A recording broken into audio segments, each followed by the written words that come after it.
Going live. Here we go. Now, where's the... Now I need to fix chat real quick, which I had issues with last time because either Streamlabs or YouTube hated me. YouTube never likes people. It's a fucking fact. Pop-up chat.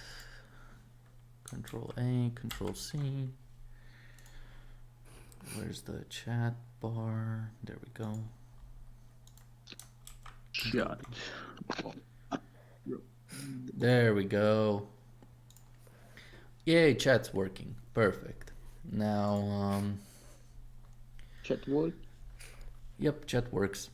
Now, let's add in the video game. Video. Are you guys feeling the wind? No, shut up. I hate that it automatically plays it. Alright, I'm putting the watch together link in the description. Well, in the description, in the chat. Yeah.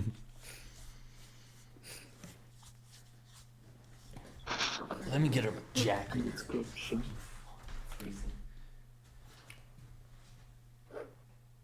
Yeah, it didn't even let me choose my name. What? It sometimes does that.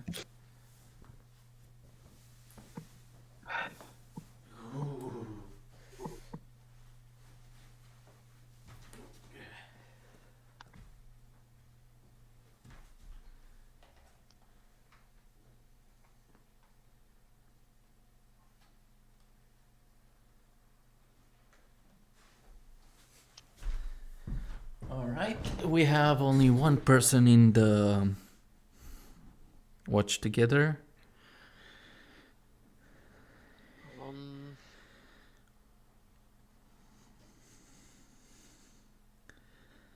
Alright, I'm in. Alright. Yep. And there's Shadow, last one to join. Great, funny Lovely name in the Come here, my Russian friend. Come here. Russian. Uh-oh. А, пиздец нахуй. God damn it. That was a good argument, not gonna lie. Oh wait, the Discord thing is messed up a little. I gotta align it better. Oh, come on. There we go. Yep, much better now. It was misaligned. Collieee, can you send the, can you not DM, because I cannot just check. 0 to 1,000 kilograms. So it, oh, what?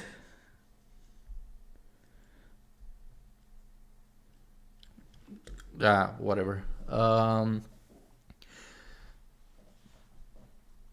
I know you're talking about the Mjolnir armor, but yeah. So, what do you guys think of AAA games in general nowadays? That's a good question. Fuck. What do you mean that's not a good question? That is an amazing No, I question. said that's a good question. Oh, yeah. Who wants to start? Too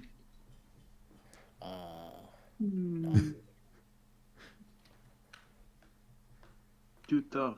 Too tough. All right. In that case, I I'll need to start. catch a context, so yeah. Fair enough. Well, AAA games, aka big company games from EA, Ubisoft, you fucking name it, are generally quite shite. And they're overly expensive. Oh yeah, apparently now there's 4A games instead of normal AAA games.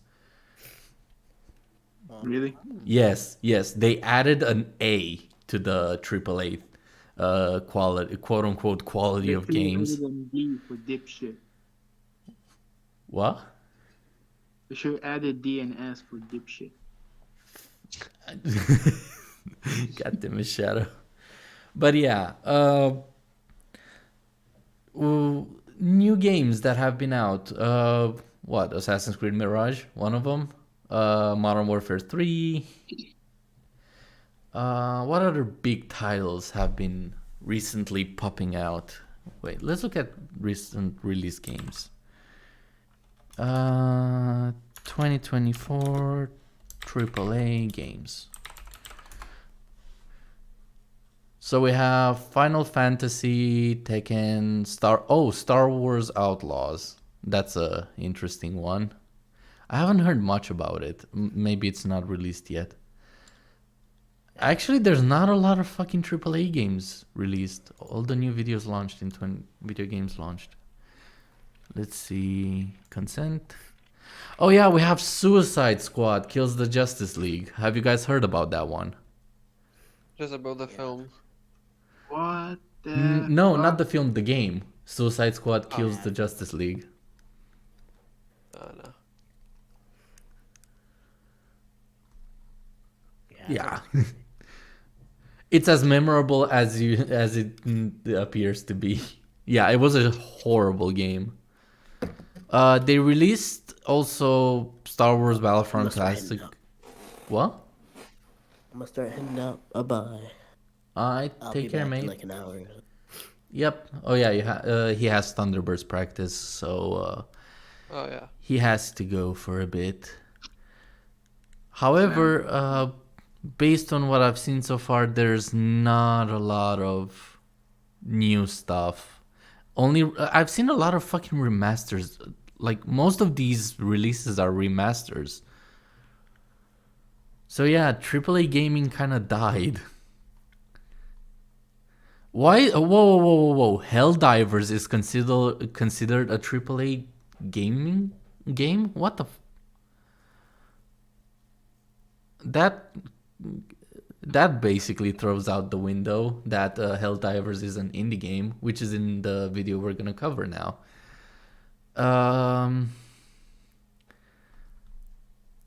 Yeah, The Last of Us 2 remaster. Palworld. Palworld is not a AAA game. Who made this list? This list is fucking awful. Yeah. God damn. And here I thought we're gonna have quite a big wave of games coming in from big companies, but apparently not. The most talked about, at least the ones I know of, are the Modern Warfare 3 and the Assassin's Creed Mirage, and those are like two horrible games. Modern Warfare 3, I actually think the campaign of Modern Warfare 3 is actually good. People think it's bad because spoilers, Soap dies and Makarov is quote unquote boring, which is the most subjective fucking arguments I've ever fucking heard.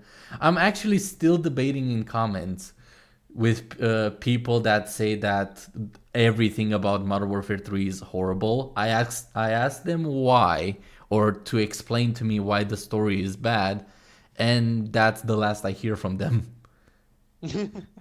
Which is hilarious, to say the least. Wait, let me see if I can find the comments. Let's read a couple comments about Modern Warfare 3. Where is it? Ah, there we go. See all replies.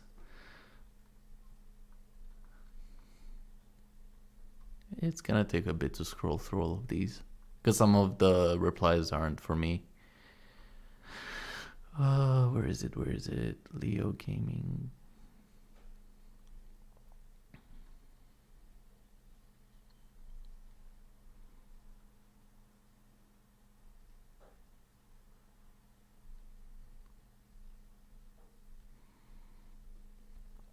God damn, there's a lot of comments.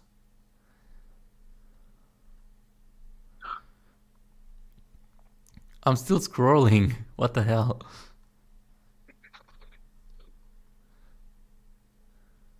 Too many to begin with. Yeah, most of these are, oh, I hate, I stopped playing Call of Duty ages ago. Because there was this comment which said, uh, I didn't buy Modern Warfare 3 and I don't think I'm missing out on anything. And I commented, I would argue that you're missing out on the campaign. The story is pretty well made. And ever since I made that comment, people have been arguing against me, saying that the campaign is shit. Where the? It's not that bad. No, that's the thing. The campaign is well made. The characters are consistent. The story is consistent, and like I don't understand why you would hate it. Like, well, I understand why you would hate it, but I don't understand why you would call it garbage just because you got an ending that you don't like. I can't seem to find my comment. What the hell? Did I get my comments deleted or something? Probably. Well, that's the thing. I still have people like constantly, like they messaged me over 3 days now. Like it's been 3 days of replying to stupid comments about.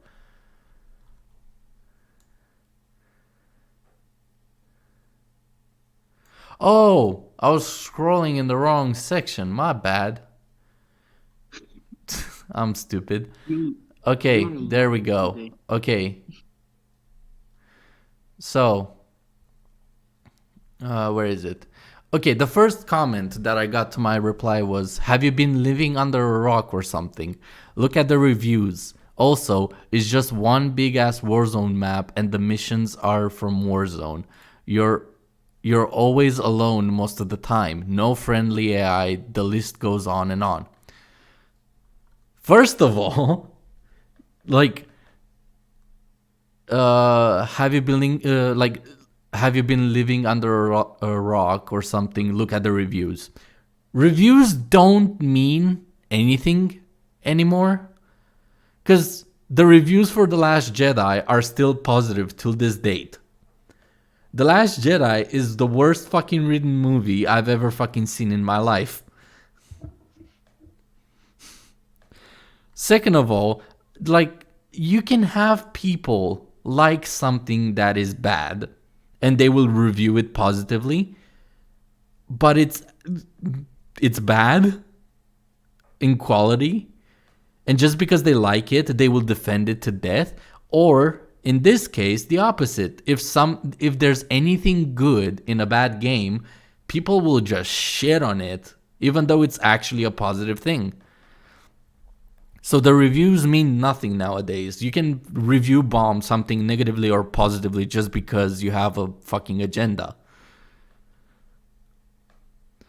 Point 2. It's just one big Warzone map. No, it's fucking not. Whoever said that the whole campaign is one giant Warzone map played a whole different fucking game. They played Ghost Recon, for fuck's sake. Like, I'm not gonna say there's not very open maps. There's a couple of them, but it's not just one big map, and it's not just open maps. There's a lot of sections where it's actually quite linear, go from point A to point B to point C to point D in a very, very restricted area. Like, you cannot just wander off wherever you want to. They give you room to, like, okay, flank left, flank right, but it's not like a fucking open world GTA map. Or a Warzone map. And the missions are from Warzone. No, they're not. It's literally a campaign for a reason. You get specific missions where you have to do specific things to unlock specific cinematics. Stupid fucking argument. You're always alone most of the time. No friendly AI. The list goes on and on. No, you're not always alone. There's literally a mission where there's 6 characters in one location. Wait, no. So, 1-for-1, the team 1-for-1, which is 4 people. Shepard, what's her name? I forgot her name. Farah, there we go. Farah, which is 6. Then you have Laswell, 7. You have 7 characters in one map or one mission. So what the fuck are you on about? But yeah, the same guy, I replied to him. And, oh wait, no, not same guy. Another guy called Deep Fried Bollocks 4402. Fucking retard. You mean the campaign made up of Warzone locations? Okay, bro. The campaign is not made out of Warzone locations at all. If they're referring to only the open areas, let's focus on that. You have one open area at a missile silo. You have one open area at a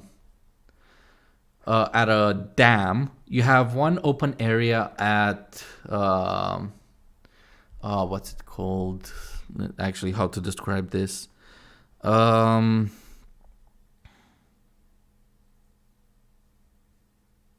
At a like facility with a giant bomb that Makarov is trying to deploy, where Price almost gets infected and turned into a zombie dead person thing.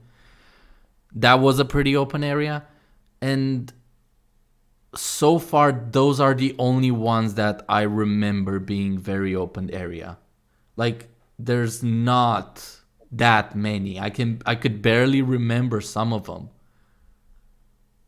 because the rest is corridors or linear missions, which is the generic Call of Duty pattern.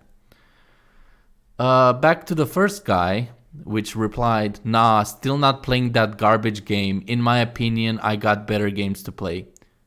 Okay, it's still only your opinion. It's not an argument. And they just call it trash for no reason. Like, they haven't given a good enough reason to claim it's trash. At least the story.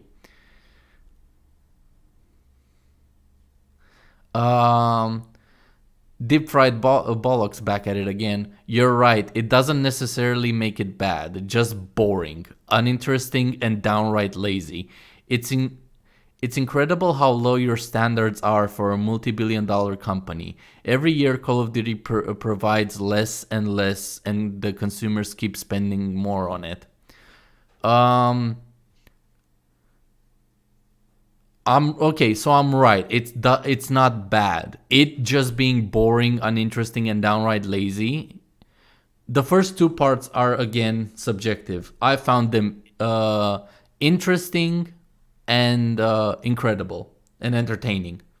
There you go. His argument goes out the window.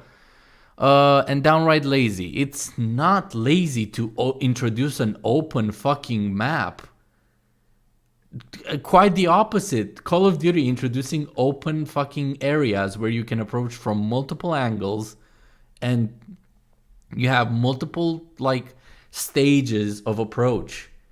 This is more like a military mission than usual. Call of Duty is known for fucking corridor limited fucking pathways that you have to follow. I do not understand why these people think that their arguments have any form of weight when they argue so horribly. It's incredible how low your standards are for multi-billion-dollar companies. No, my standards are not low. All I said was that the campaign was good. The game is still bad, but the campaign, as it is, it's still a good campaign that I recommend playing through. Every Call of Duty provides less and less, and the consumers keep spending more and more. No, Modern Warfare 3 was the only game that barely added anything compared to the previous game.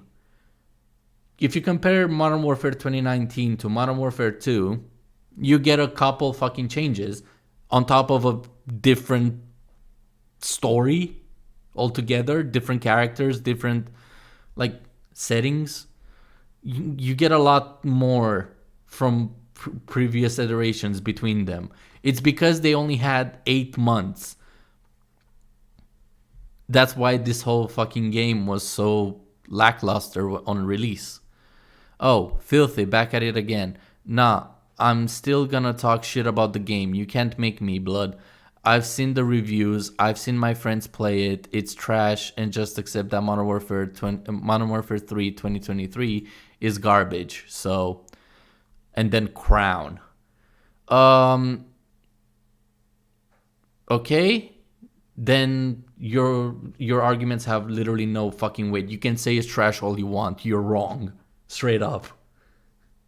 This is the guy that commented that it's all one map in the first place. Fucking stupid. Then comes the guy that I actually replied to, which I said that I think he's missing out on a great campaign. He replied with, I don't think I am. And I said, fair enough.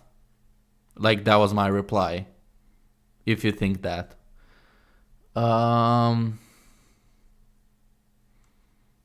There's a couple more.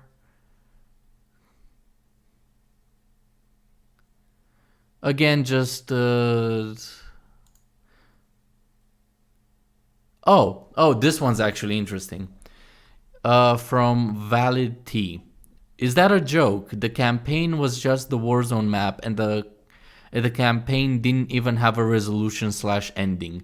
Literally nothing was achieved in the campaign. Soap just dies, and the villain we were chasing the entire time just gets away anyways. That's all that happens. Nothing in new Call of Duty will live up to that breaching mission in 2019. Wish they would have done more with that.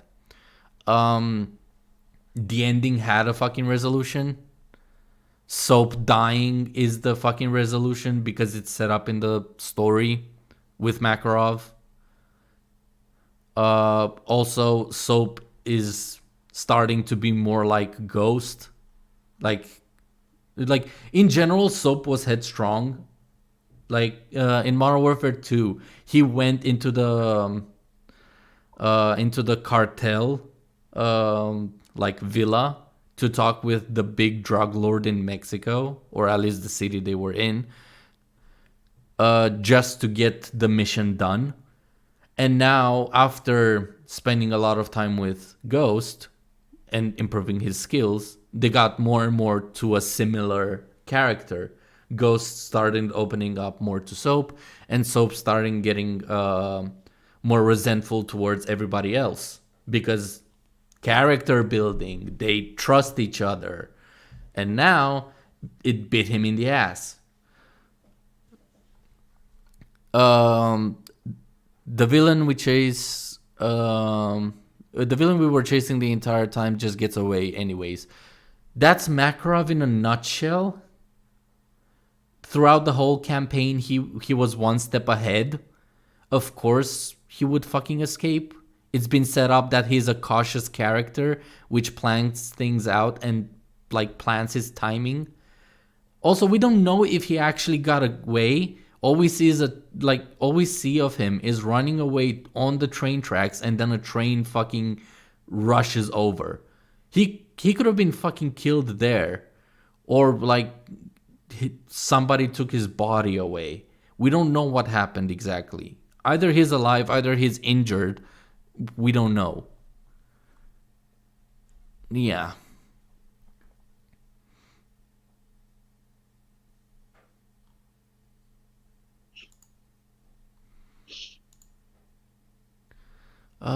There's more. 1 second.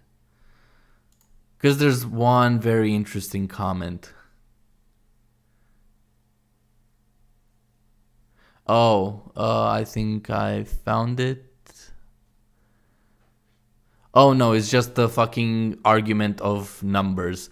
I have objective proof the peak player count for Modern Warfare 3 is less than 200,000 people. Apex, for example, which everybody pretty much agrees slowly dying, has a peak player count of 400,000. I don't care. That is not... It's proof that the game is objectively hated by people. It doesn't prove that it's bad. You can prove, like, there's ways to prove that it's bad. Zombies, online, content amount. Like, there's multiple ways to prove, like, objectively with like the contents of the game itself that the game is bad. But the story is still well written. And, oh, come on.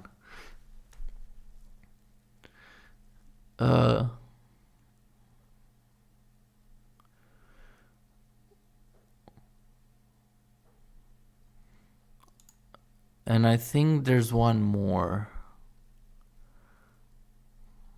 I remember there was one comment that actually piqued my interest a lot, which made me want to reply to it on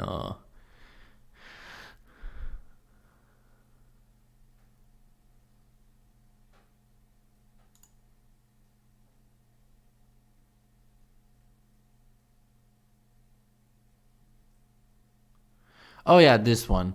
The objective proof is that the majority of adult Call of Duty fans do not like Modern Warfare 3. The campaign is the least engaging ever made, and it's the worst. It's worse than the one it is retelling. As for the rest of the game is just copy paste from the last. Just because you like garbage doesn't make it garbage. Just because you think it's garbage, it doesn't make it garbage. There you go. Comment denied. Fucking idiots. Yeah, and this is what I've been doing for the past 3 days in comment sections as a highlight. Dart, what do you think of these arguments that prove that Call of Duty has a stupid story or a garbage story?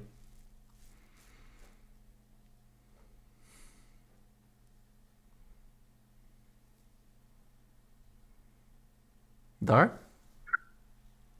Okay, I'm muted. My bad. I'm saying the thing, most of these arguments are personal, so they are not, like, valid, in my opinion. So, yeah. Yeah, they're not valid at all. This is also my opinion, so, yeah. Yeah, but that's my the thing. About somebody's opinion. That's the thing. For example, if I say the sun is a star, in my opinion, it's stupid to say in my opinion. The sun is objectively a star. So you saying that the arguments are personal and they have no weight to them, it's not technically your opinion. It's just you're saying a fact. Like, the thing is, in my opinion is used often as a shield, as in, it's just my opinion, leave me alone, which is stupid. You don't even have to say in my opinion. If you say I like it or I hate it, that's enough to imply subjectivity. Because only you cannot prove wrong someone likes chicken. You cannot prove wrong someone hates Call of Duty. However, you can prove them wrong for the reason they hate Call of Duty. It's simple. I found it boring. I love it. It's a masterpiece. No, I love it. I think it's amazing. Those are subjective. It only affects the person that says them. The moment they claim it's trash, that's when the fucking tables turn on them. Because you cannot just say something is trash without having good arguments. And that's where stupidity hits the comment section. I mean, there's a comment section, so in most of cases. True, but at the end of the day, these are people that review games and spread the word. Like, if you have 200 morons saying that a good game is bad just because somebody they believe somebody that lied to them. Then you have 200 people that review your game badly just because. Because these people I heard don't do about this research. effect in psychology because there's one very good Polish video about all of this stuff. So, yeah. We can wait. Is it in Polish or in English? It's in Polish, but I guess there are the English subtitles. Uh, fair enough. Let me see real quick. Dun, dun, dun. But overall, it's simple how to determine whether an argument is worth listening to or not. Ah, it's not. It's only in Polish, sadly. Damn. It's either subjective or objective. Subjective is feelings. I like, I hate, whatever. Objective is it's good, it's bad, it's trash, it's shit. Like, these are words that determine its quality. The moment you attack the quality, that's when the argument becomes objective. The moment you oh, it's bad because I hate it, that is a subjective reason to hate. Yeah, it's pretty simple if you ask me, and if you actually fucking pay attention to the meaning of words, which most people don't, and they're stupid nowadays. Common sense is not common anymore, and I love to say that because it's so true. I agree with that one. All right. Well, since we had a nice starting discussion, more like what the fucking fan base really thinks about AAA games in general, because they're not wrong that the game is trash. The only people that are wrong is the ones that say the campaign is trash, at least in that comment section I just read. No, the campaign's pretty good. Now, let's cover a video that discusses in quote-unquote detail the problem with AAA games. The video is called AAA Gaming is Failing, which is made by Big Fry TV, which has 334,000 subs.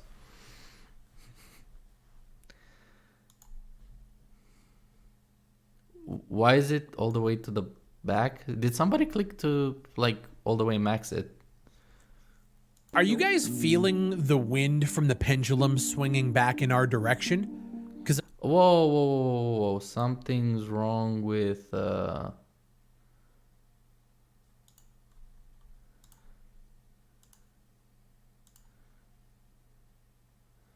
something's wrong with the watch together. Whoa. Maybe it's glitching.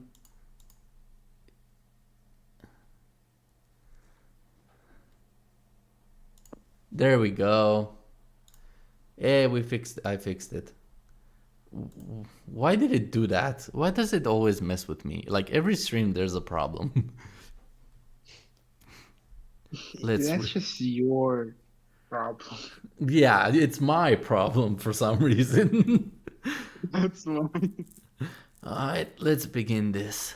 are you guys feeling the wind from the pendulum swinging back in our direction? Because I am. With the recent release of Helldivers 2, the game has gone bananas on Steam, with server capacity hitting its limits, forcing the developers to have to increase it day after day. I think right now they're at 450,000 on a server capacity, and people are still struggling to get in the doors. The game has hit numbers that most teams would dream of, and has... And I can explain to you why. It's because the fucking indie developers that made the game are owned by Sony, aka Gay Station.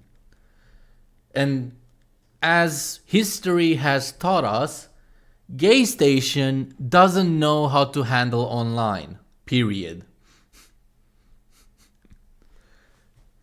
Dart, did you ever play on a PlayStation? On the PlayStation, yeah. Did you have any good memories of online gameplay? Of online gameplay. Oh yeah, I have very good memories. When there is on PS3 Ace Combat Infinity, I was playing the multiplayer. I don't remember much, but yeah, it was like the beginning of my history with flight sims, quote unquote. But yeah, you know what I mean. Like this is the beginning of my aviation gaming, so I remember it very like yeah, I like it. Um, It's a good memory for me. I've played on PlayStation 3, 4, 3 and 4, and every game that had any form of connectivity or online multiplayer on PlayStation at least couldn't fucking load. It was laggy as fuck, and it was such a pain in the ass to get a friend invited in the same lobby. Not to mention that we couldn't communicate through the fucking PlayStation because PlayStation still doesn't know how to do voice chat and like hubs, kind of like Xbox does. You basic on Xbox, you basically invite your friends in a group, kind of like we do right now on Discord, and then we invite each other into a game, kind of like we do on Watch Together. On PlayStation, you have no Discord, and the Watch Together invite puts you in different rooms, and sometimes it disconnects you randomly. So yeah, on both PlayStation 3 and PlayStation 4, I've had horrible experiences with online. And no, it's not because of the network, because I always opted for the 1G uh, internet package. I'm not skimping out on fucking internet. As a kid, like since I was a fucking kid, I've had the worst fucking internet until I was 18. The moment I was 18, when I bought my first internet provider, I looked at before I even went to them. I checked out what internet packages they have. Most of the companies that provide internet here, like the max would be 500 megabytes a second or megabits a second, whatever. Um, and then I found this one that I'm using right now, which offers a 1 gigabyte package for the same price as the 500 megabyte one on the others. So immediately went this one because I'm not fucking skimping on internet ever again. It took me 2 days of constantly open PC downloading overnight Need for Speed Underground 2, which was like what, a 20 gigabyte game. My internet download speed was 1 megabyte a second at its best. At its lowest, it was 1 kilobyte. It was horrendous. But yeah, overall, PlayStation not good for single player. I'll give you that. The performance to single player games, I will not fucking go against it. However, their online is atrocious and it needs to be put down, or it needs somebody else in charge because they have idiots in charge of the online. And yeah, back to Helldivers. This is one of the reasons why Helldiver servers were basically full nonstop, because PlayStation basically created an online multiplayer game with no servers to fucking back it up. Fucking stupid. Oh, it didn't play. Skyrocketed to the top of the Steam charts for peak player counts, much like Palworld did recently, which is another indie project that costs a fraction of these AAA titles, with player numbers that are putting those same AAA titles to shame. And I'm now... To be fair, Helldivers is a $40 game, which 10 years ago was a AAA game. Yes, in like 10 years, we went from $40 big games to $40 indie games. What the fuck? Why does a game nowadays cost $70 fucking or above? Greedy fucks. Just because. The only fucking excuse I will ever fucking like acknowledge, not even accept. I wouldn't accept that fucking excuse. Acknowledge that big companies have a lot of employees, a lot of game developers, a lot of 3D artists, like the people that make the game. Which, fair enough. But I would expect that the game is goddamn near masterpiece level in quality if you have so many people working on it like dogs. Because we all know, everybody and their mother knows that game developers are treated like shit. I don't remember hearing one game developer from any of the big companies that make games be happy or proud of it. They sound more exhausted and tired more than anything. If if you need $70 to like keep up the studio and the amount of game developers, put out better games and maybe people would pay the $70 price. But even still, why do you have so many people? Why do you need 100,000 fucking people working on one game in one studio? Like, didn't Activision like recently took out like 5,000 employees recently? I even remember back in like 2018 when Ubisoft basically like wiped out like 10,000 game developers from their team, and in 2019 2020 EA basically destroyed Ghost. They took them out of order permanently. So that's around what, 1,000 game developers out the window that were like passionate, like fresh out of the school game developers that actually put a lot of love and work into their games, but EA forced them to make shit games.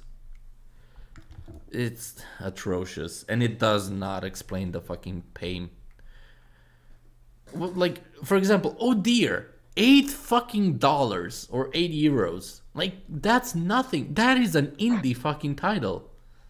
Two people, like, Cozy Cabin Studios. That's what they call themselves.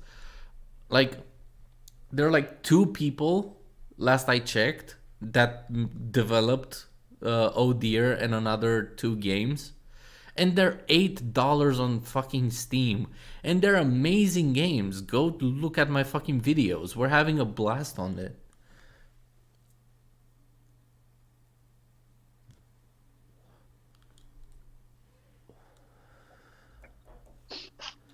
Seeing a trend online where people are tired of creators like me pointing this out. I've seen tweets that I wish I would have screen capped where people are saying that this whole AAA versus indie rhetoric is tiresome and it doesn't help the industry. You know what also doesn't help the industry? Quadruple A titles that cost $70 and are riddled with microtransactions. It doesn't help that people actually keep buying the bloody things. Also, if people are complaining that, oh, we're just complaining that AAA games and indie games aren't up to par, then why don't you just make your own game? Like, to some extent, if you start game development or even like get interested in developing a game, which I did at one point. I actually helped one of my classmates develop a game. I was doing the artwork for them because they had a 2D game, so I was designing the soldiers. It was a tower defense game, and I designed the soldiers, the tanks, the troops that were invading the castle, and the multiple castle upgrades. Like, it's really like stressing. So if the big expensive companies put out shit video games, why don't you like not buy the game? For example, Need for Speed. Need for Speed put out an atrocious fucking sequel. I didn't buy it. Assassin's Creed Mirage, atrocious fucking sequel. I didn't buy it. Modern Warfare 3, I bought it because of the story. Because the story is good. Yeah, the game is fucking trash overall, but I was invested in the story. Which they surprisingly didn't butcher. Most of the time in games like Call of Duty, the story goes first. You would have a shitty story but a good online because everybody focuses on the online. This time they focused on story, which I fucking appreciate.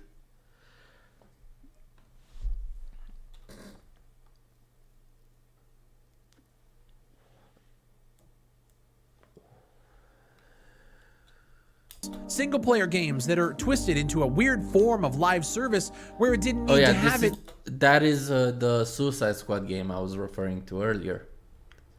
It's a single player game. Well, single player. It's a co-op game that is constantly linked to the network. What do you think of that, Dart? Wait, what? So, wait. Let me rewind a bit. AAA titles that cost $70 and are riddled with microtransactions. Single player games that are twisted into a weird form of live service where it didn't need to have it for the sole focus of making more money. How's together is broken? What? I think my watch together might be broken. Yeah, it was broken. Oh. Oh, it's not. Because oh yeah, it was because it didn't start. But yeah, anyway. Did you see the Suicide Squad part? Yeah. Now I see. Yeah. That is a story-focused game. Basically, you play as the Suicide Squad that kills the Justice League. The game is constantly linked to the internet only because it has a co-op feature where you can play. You can have 4 people play as the characters together. Okay. But it's constantly online. Like you cannot, like if you play alone and the other 3 characters are AI, you cannot play it if you don't have internet. Excuse me, what? Basically like Half-Life co-op. Interesting. It's not the first time this happened. Need for Speed Payback had constant online. Need for Speed 2015 had constant online. It's a single player game for the most part. The only time you would interact with online is if you checked the setting where you would have other online people join your session. But if you wanted to play single player, which would give you much better control of the car because there's no lag, you still needed to be connected to the internet so you can access EA servers. My gosh. Pretty funny, not gonna lie. Yep. And that's been happening since 2018. Since 2018. Damn. Yep. No, scratch that. 2015. Need for Speed 2015 was the first one of the first games that introduced this. The main excuse was to prevent people from hacking the game, because if you're connected to the online, if you had a hacked version or a pirated version of Need for Speed, you wouldn't be able to play it. Which is fair, but at the same time, why the oh yeah, Doom. They remastered the first Doom, but you needed to be connected to the internet to play it. Oh god, why? What's the point? Good question. What is the point? Good question. We will fucking die in our graves before we get the answer to it. I'm gonna go get my rope. God damn it, Shadow.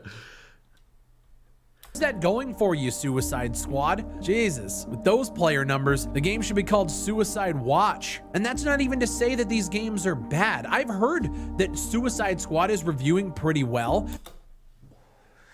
It's an atrocious fucking game.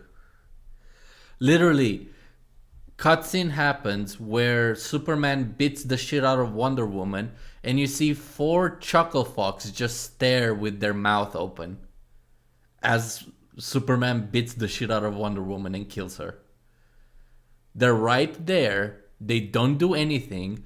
And when Wonder Woman is lethally wounded, that's when Boomerang throws his fucking dinky ass stick at him.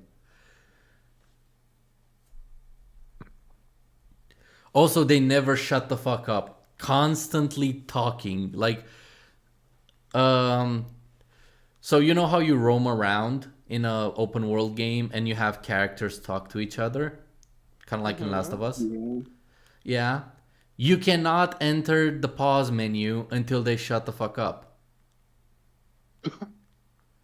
That is so annoying.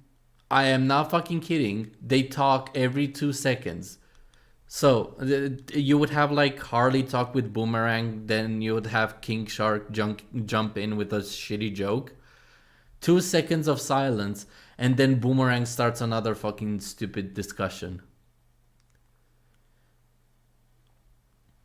It's horrible. I've watched it from start to finish. It's literally fucking retarded. The game is horrible. For a story-focused game, it's horrible. And like the UI is atrocious. As in there's so much going on screen. I am legit concerned that they didn't give epilepsy warnings. Like you don't even know what you're shooting at. You know that you're shooting at something if different colors pop up on screen. So when the enemy attacks, your screen is basically flashing purple, but when you attack the enemy, the screen flashes red numbers. That's when you know you're hitting something. Because you cannot see the fucking enemy at all. Why great gameplay? If you've seen Marvel's Avengers, the game, it's basically that, but done much worse. And even that game was fucking horrible. Skull and Bones is reviewing okay. Like, I've seen everything from 4 out of 10s to 7 out of 10s. So it's like a pretty middling score base. But you know what I haven't seen since the release of these AAA and quadruple A games? I haven't seen anyone talking about them.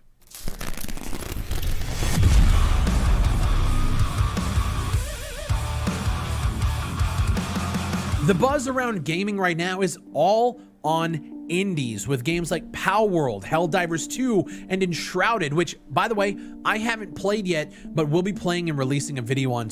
I've heard about Palworld for a month after it released, and then it died out.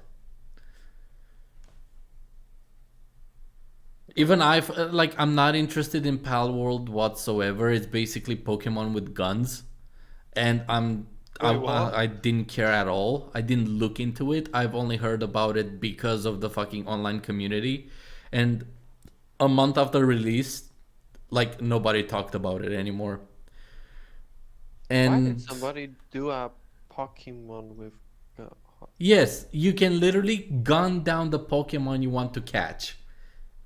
You don't even have to battle with your own fucking...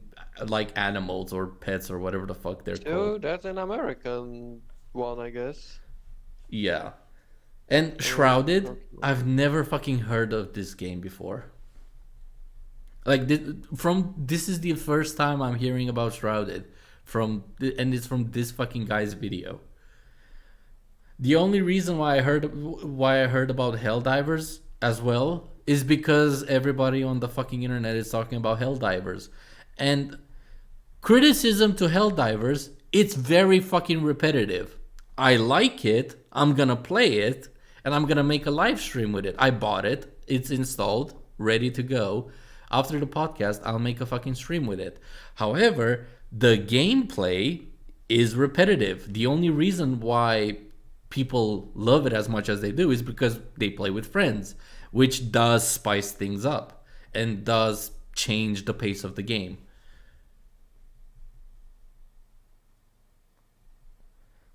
Actually, where is, speaking of playing Helldivers, where the hell is Elmo? Oops, nope, wrong.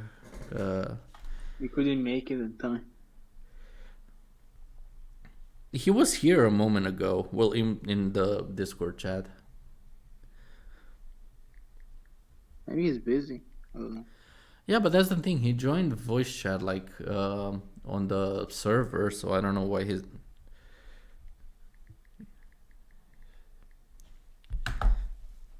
He just replied to my DM. One sec. Okay. Oh, apparently he can't. Oh. Damn, such a shame. Rest in peace, Elmo. Oh, parents equals dick. Yeah. Parents are dickheads. That's Most parents are. There are good parents, but most parents that I've fucking met are or heard from are like everybody that I know talks horrible about their parents because they're over controlling. Like Dart is the only person that actually has cool parents that I know of. But Oh, mine my are just parents are cool. awesome. Yeah, yours are fucking awesome, mate. Like full like your parents deserve a lot of fucking love and every fucking dollar on the planet. And that's I why you know. have to love Polish people. I don't think it's because they're Polish. I'm just joking, don't worry. But compared to Ninja's parents, oh my fucking god. Oh no, not them. Oh no. No, seriously. Like, wait, do you know about Ninja's parents? Yeah. Yes. Yeah. You told me before. I wouldn't call them parents. I will call them fucking jailers or wardens in a prison. Wake up, inmates! Yeah, genuinely. I think that's how they wake him up in the morning for breakfast.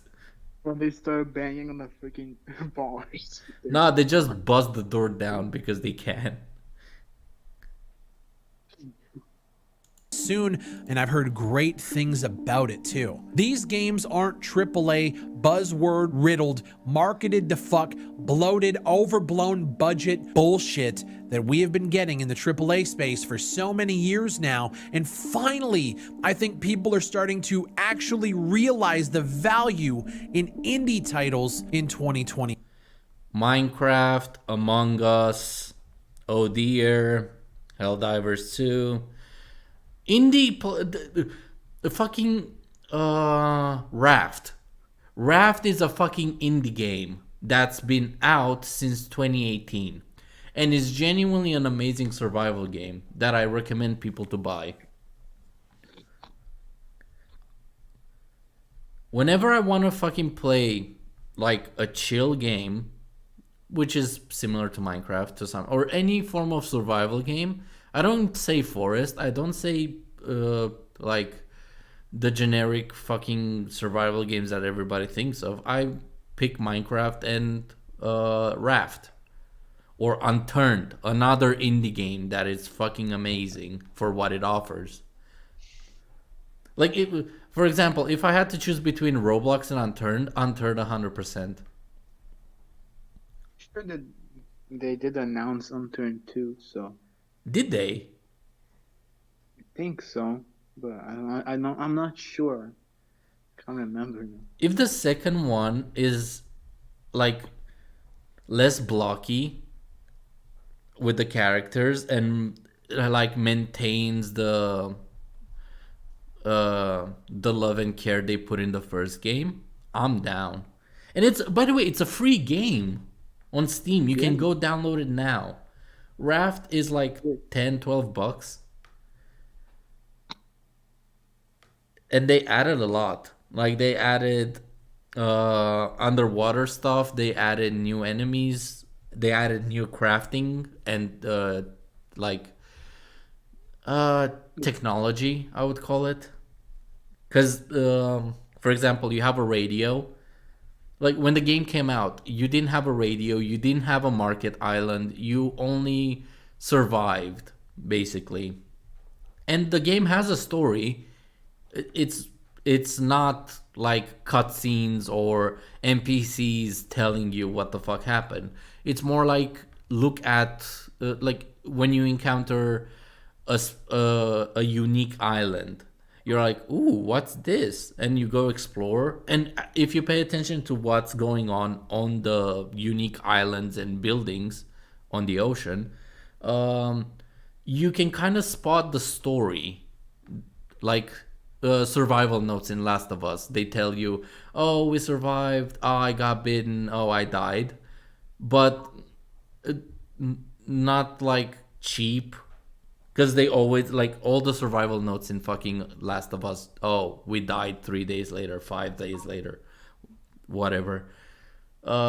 In the Raft, they, like, you find an oil rig style like building in the middle of the ocean where a bunch of scientists lived there, and they are like written on a whiteboard how the world basically got flooded and how to restore it, actually. Then you go to a huge island where you encounter more hints of what you're supposed to do, what the story is. Then you go to a yacht. Like, it keeps going. I haven't finished it because, yeah, I got bored playing alone for like 5 days in a row. And the game is much more entertaining with friends. But still, it's an amazing fucking game that is worth playing. Raft, Unturned, Oh Dear. Like, Among Us, look how that fucking exploded. And it was an indie developed game. Yeah. So yeah, it's I nothing remember new. that. Fucking Minecraft, one of the like Minecraft, GTA 5, that's basically the top dogs in terms of games that last ages. Doom, another fucking legendary fucking game that will never die. Yep. 4. And don't get me wrong, that's not to say we didn't see major games like Stardew Valley and Minecraft making huge waves in the past, but it feels less like an anomaly that an indie game is super successful, and It never felt like an anomaly. It was never an anomaly. Like, why would you consider it an anomaly? Like, most fucking games and game studios that are big today started from where Minecraft started and where Among Us started. Like, a group of people that made one good game, and then a company basically bought them, paid for them to do their shit, and then they fucking developed. At one point, if the developers of Oh Dear get greedy and get bought out by, I don't know, Ubisoft, God forbid, and they introduce microtransactions and all that, then they're no better than the games we have now. Like, look, the developers that made Assassin's Creed, the first one, they're nowhere near the fucking like, they have nothing to do with the development of any Assassin's Creed games since Unity, and you can fucking tell.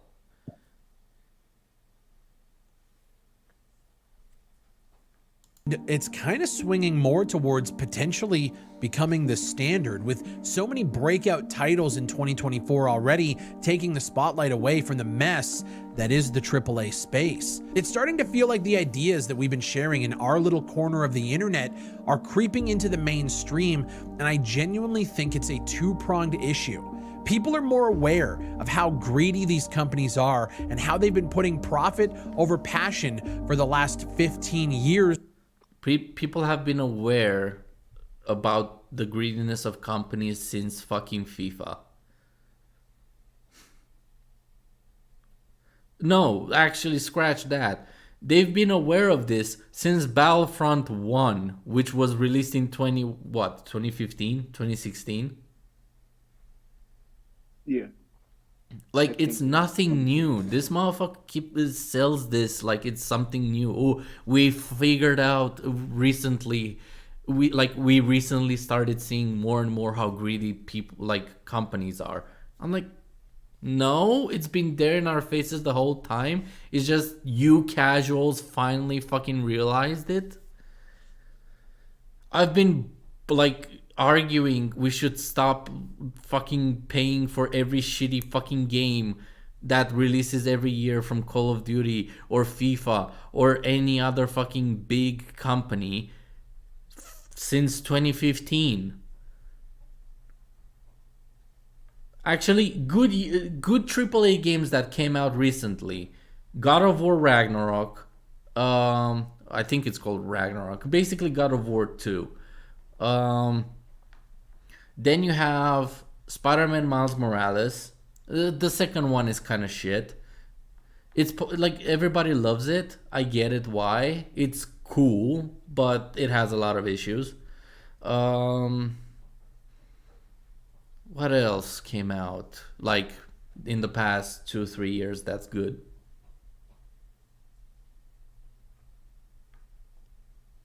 Wait, Dart, is DCS like an indie game? To be honest, I have no idea.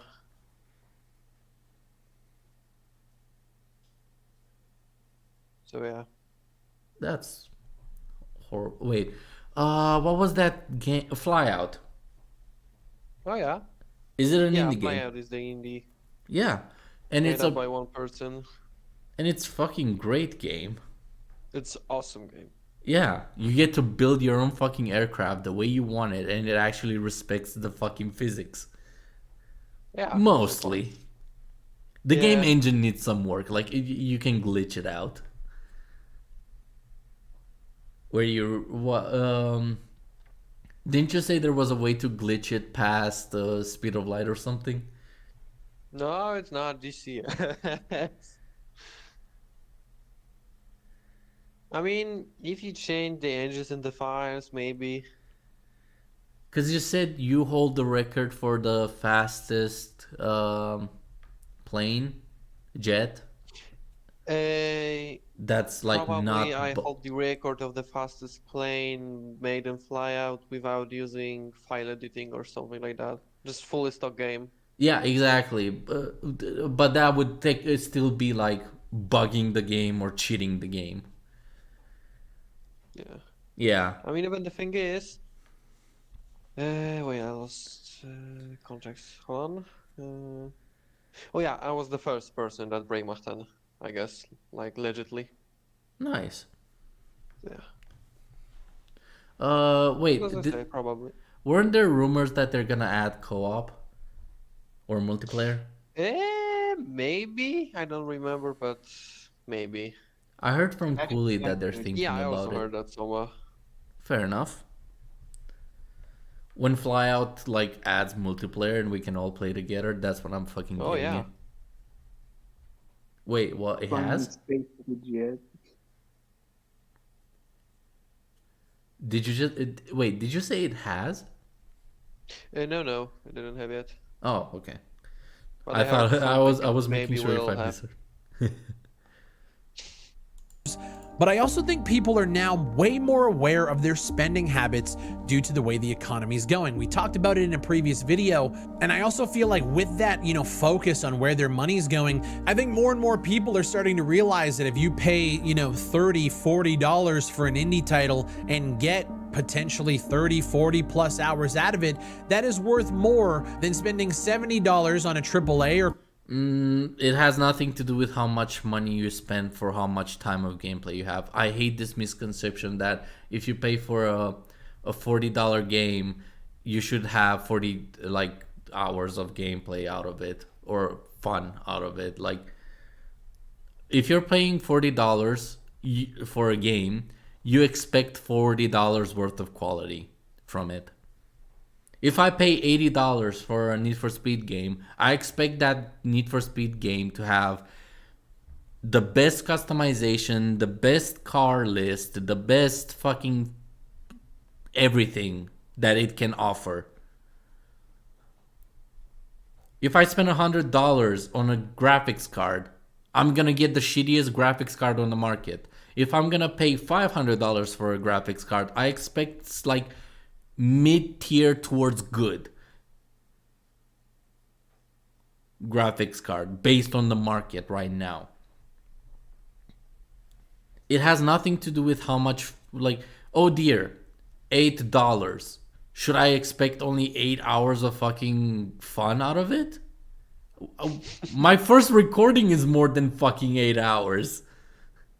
And I still haven't finished editing the shit out of it. We played it, what, 3 days in a row? And I have like 16 hours of footage out of it? That's crazy. Yeah, I know, and I still want to keep playing. It's just that Dart's been on vacation, Elmo's been on vacation, and Arson's been on work. Like, everybody that... the only person that still has Odeer is Lupin. And he had the Thunderbirds event, so he was doing practice every time I was online because he lives in America and I don't.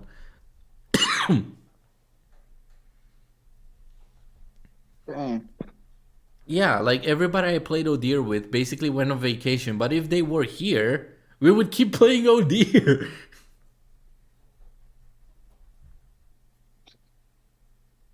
Quadruple A game that you might get 70 some hours out of, but then on top of it, you're always going to be looking at their storefronts and their skins and their cosmetics that are just out there trying to take more money from you. I've been having conversations with my IRL friends recently about Diablo 4 and how they have the mounts in the store on Diablo that are worth more than buying Pal World or buying Helldivers 2, and it blows their fucking mind that these companies are able to do this. And I always said, like, you're never going to get rid of the whales. There's always going to be somebody who might be playing games who's like a multi-millionaire who will look at like a horse.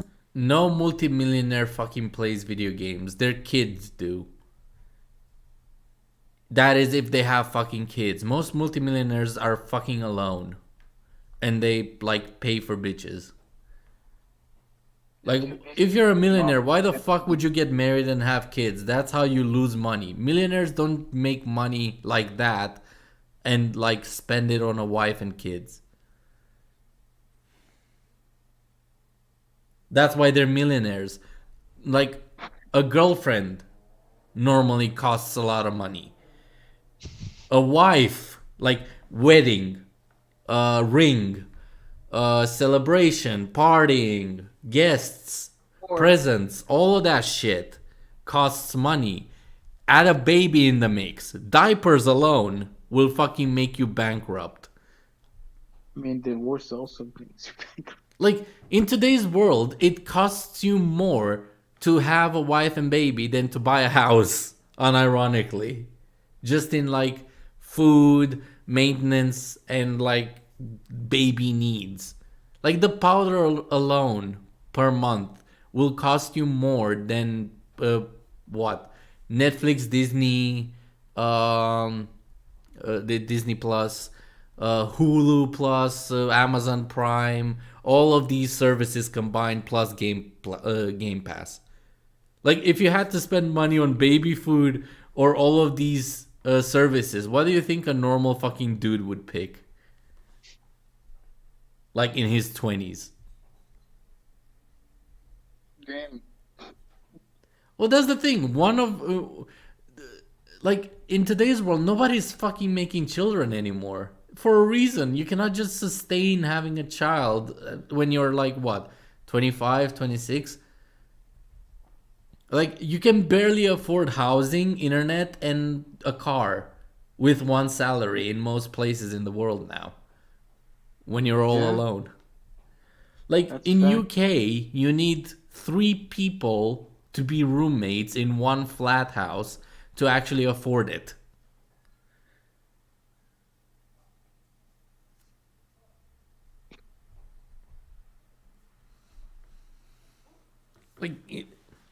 Like yeah, you could say it's because of the economy, but it's not because of that. Like,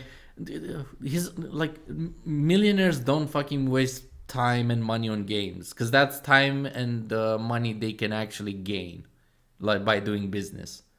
Maybe they'll buy stocks in like games or game events like LCS or ECS or whatever the fuck, like basically esports. They will fucking invest in esports because everybody, like general, like what, mid-class tier, like spends most of their time playing video games because they like to escape this shitty world. For example, StarCraft players, a game older than most people nowadays on the internet, is making tournaments that are like $500,000 rewards for winning. Like, do you really think people wouldn't invest in that? People will invest in like Apple, Razer, any Sony, Xbox, Microsoft. Like, they will just invest in that because nerds will buy stuff from them. Nerds will buy Minecraft. Nerds will buy. That's how they make their money. Why would they fucking buy into their own fucking money pool? Exactly. Yeah. In general, millionaires will never fucking spend time on video games. Maybe their kids will, if eventually they decide to have kids. But most millionaires will never fucking like relax and like sit down and play video games unless their like job depends on it. For example, PewDiePie. PewDiePie, I think, is one of the few fucking millionaires out of all of them that actually fucking plays video games because it gives him income. Yeah, apparently. What? For example, Max Verstappen, F1 driver.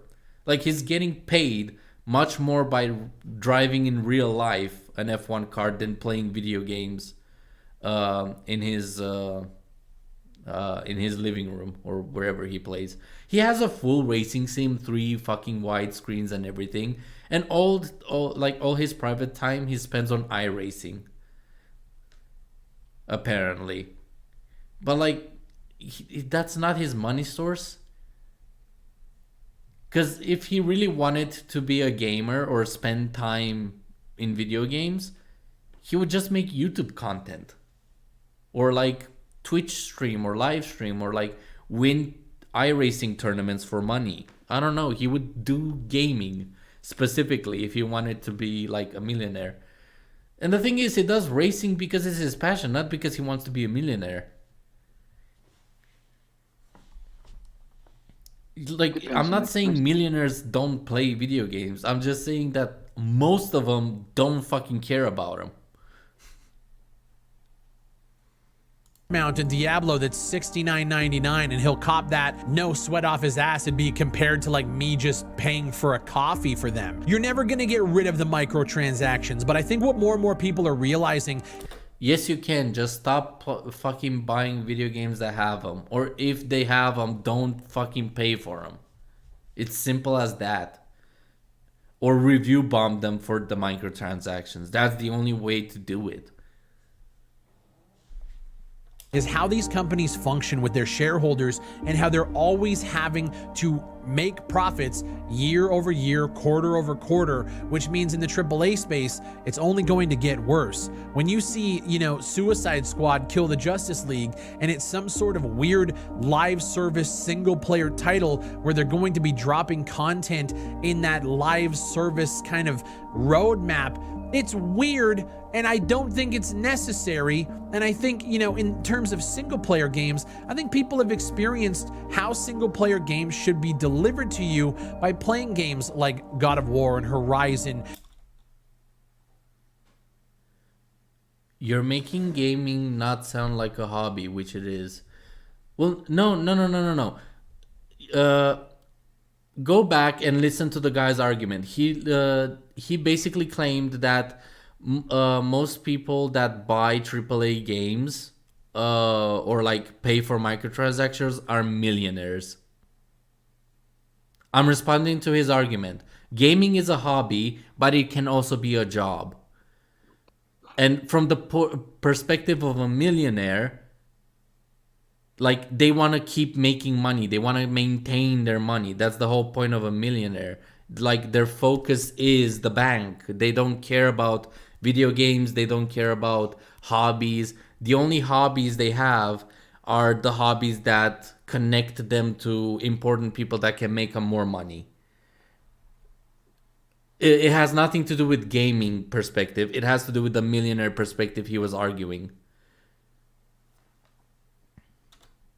And those single-player masterpiece titles like Red Dead Redemption 2, and actually just more recently with Baldur's Gate 3, none of those games were live service titles. They were a single-player game. You bought the game, you played it. Baldur's Gate 3 specifically for me has given 110 hours of gameplay, and I was never once asked to buy anything else. And Larian Studios made off like fucking bandits. They made so much money, deservedly so, off of Baldur's Gate 3, and people are proud of them. Hogwarts Legacy last year, there were no microtransactions in that, and it was the highest selling game of 2023. I think people are getting hip to the game, that live service titles are fucking garbage. And They've always been garbage. Like most of them. There are good live service games out there, but yeah, most of them ended up in garbage because of greed. Because you need to pay to keep the live service going, and the only way to do it is microtransactions.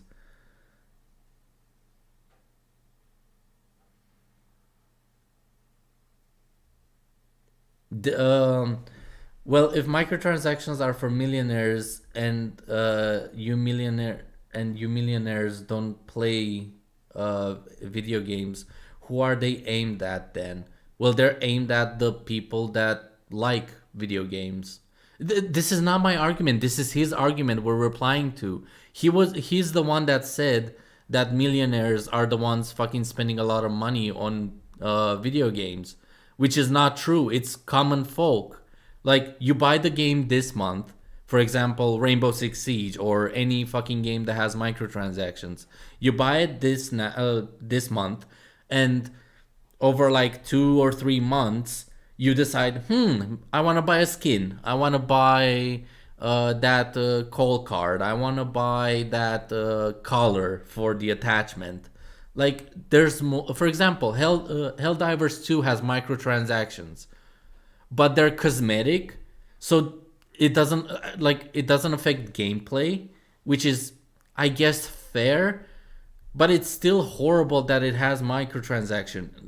War Thunder, a video game that my channel is based around, has microtransactions and pay to win, which I fucking hate. The only reason why I play War Thunder is because I'm having fun with my friends instead of grinding for the top tier shit.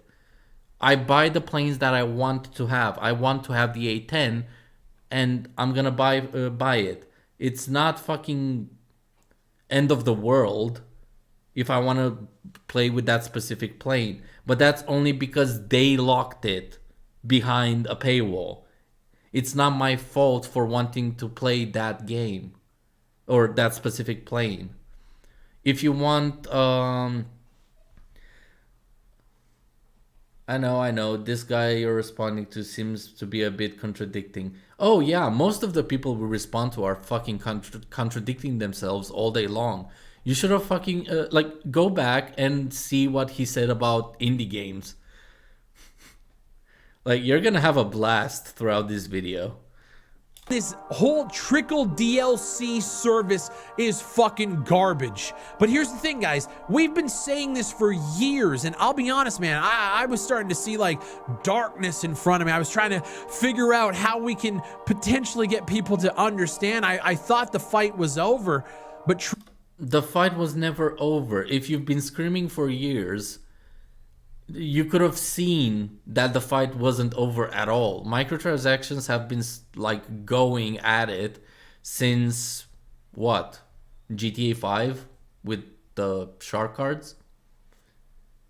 Actually, what was the first microtransactions video game?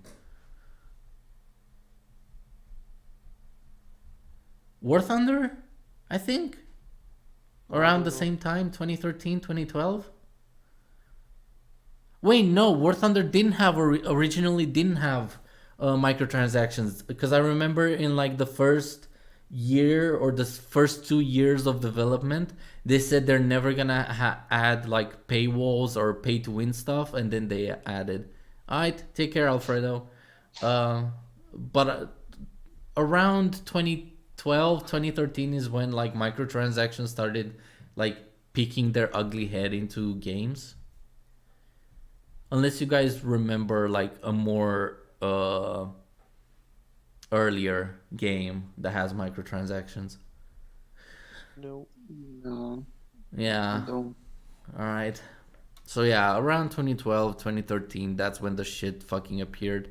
Truthfully, I really think that just we're in a state now where people are struggling to, put food on the table. They're struggling to make sure their bills are paid. Their entertainment outlet is video games. And as they're being pushed little by little by the corporate overlords that control us, I think they're starting to realize, fuck putting money. Oh, fuck off with the controlling overlords. Like, nobody's controlling you. It's literally what you want. Like I said before with the A10. I want to play with the A10. All I have to do is pay $50. It's my choice to pay for it or not. Them being scumbags about it, yeah, fair enough. But they're not controlling us in any way. DLCs, you can argue DLCs are fucking microtransactions to some extent because you're paying for extra content that's in a game you already bought. But that's the downside of like single player games that get DLCs compared to like live action or live service games. Also, it was Skyrim that had the first microtransactions with the horse saddle or something. Oh yeah, true. But wasn't it sold as a DLC though? I think that was the reason why everybody hated it so much. It was because it was a DLC that costed $10 for 3 horse saddles.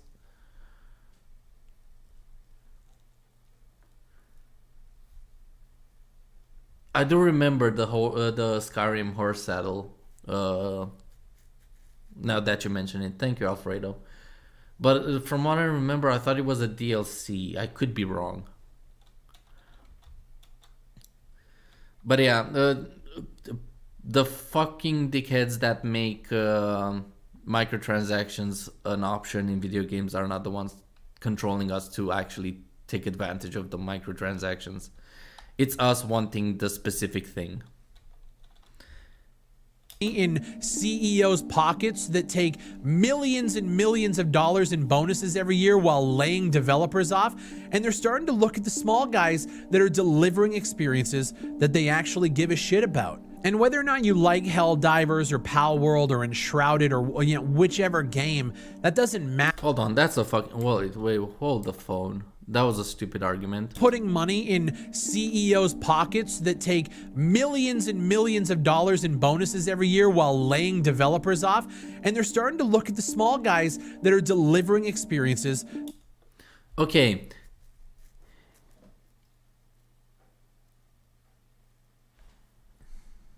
It might have been DLC. Anyways, yeah. Alright, take care, Alfredo. Yeah.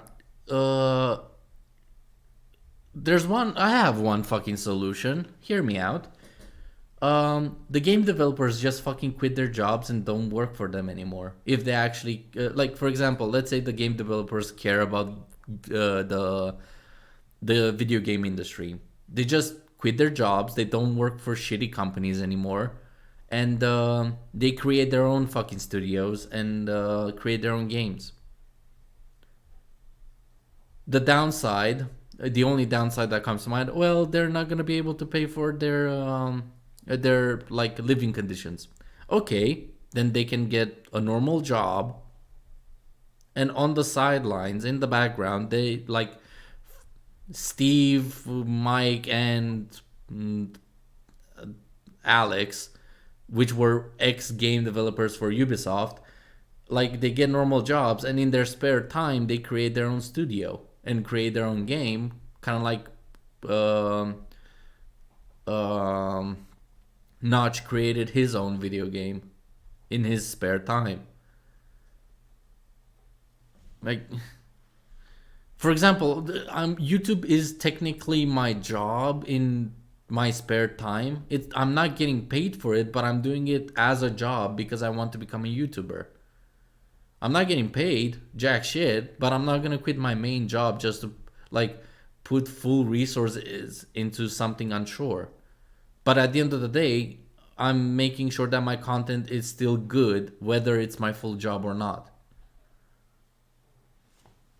That they actually give a shit about. And whether or not you like Helldivers or Pal World or Enshrouded or whichever game, that doesn't matter. What matters is these games are resonating with players in a way that AAA games really haven't done outside of your anomalies. Your argument falls apart because Helldivers 2 and Pal Worlds, from what I know, I might be wrong, but I know for sure Helldivers has microtransactions. Yes, it's only cosmetics. No, it's still fucking valid criticism towards his argument. And, like, do you think his argument fucking holds any weight because Helldivers 2 has microtransactions?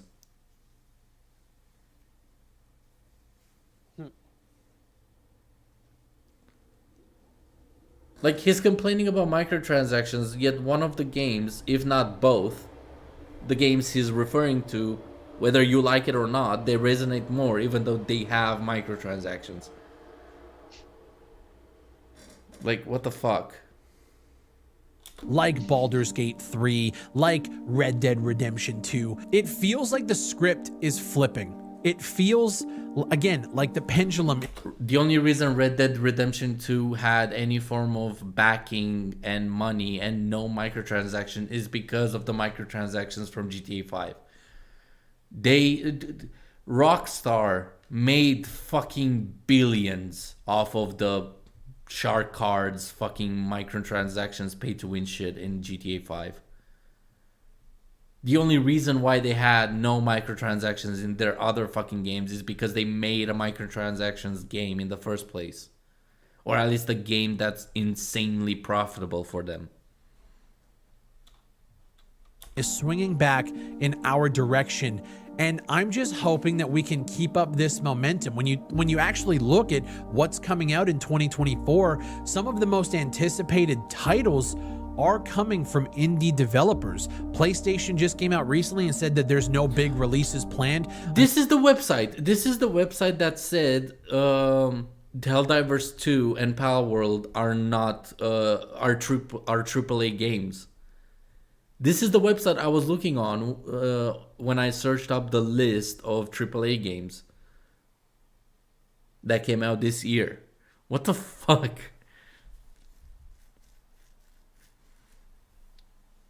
Ow. Till I believe between now and March of 2025. Xbox is, I mean, Xbox is existing. They still have Game Pass, but there's no big Forza Motorsport. Basically, their fucking Forza series. They kind of fucked it up with Halo.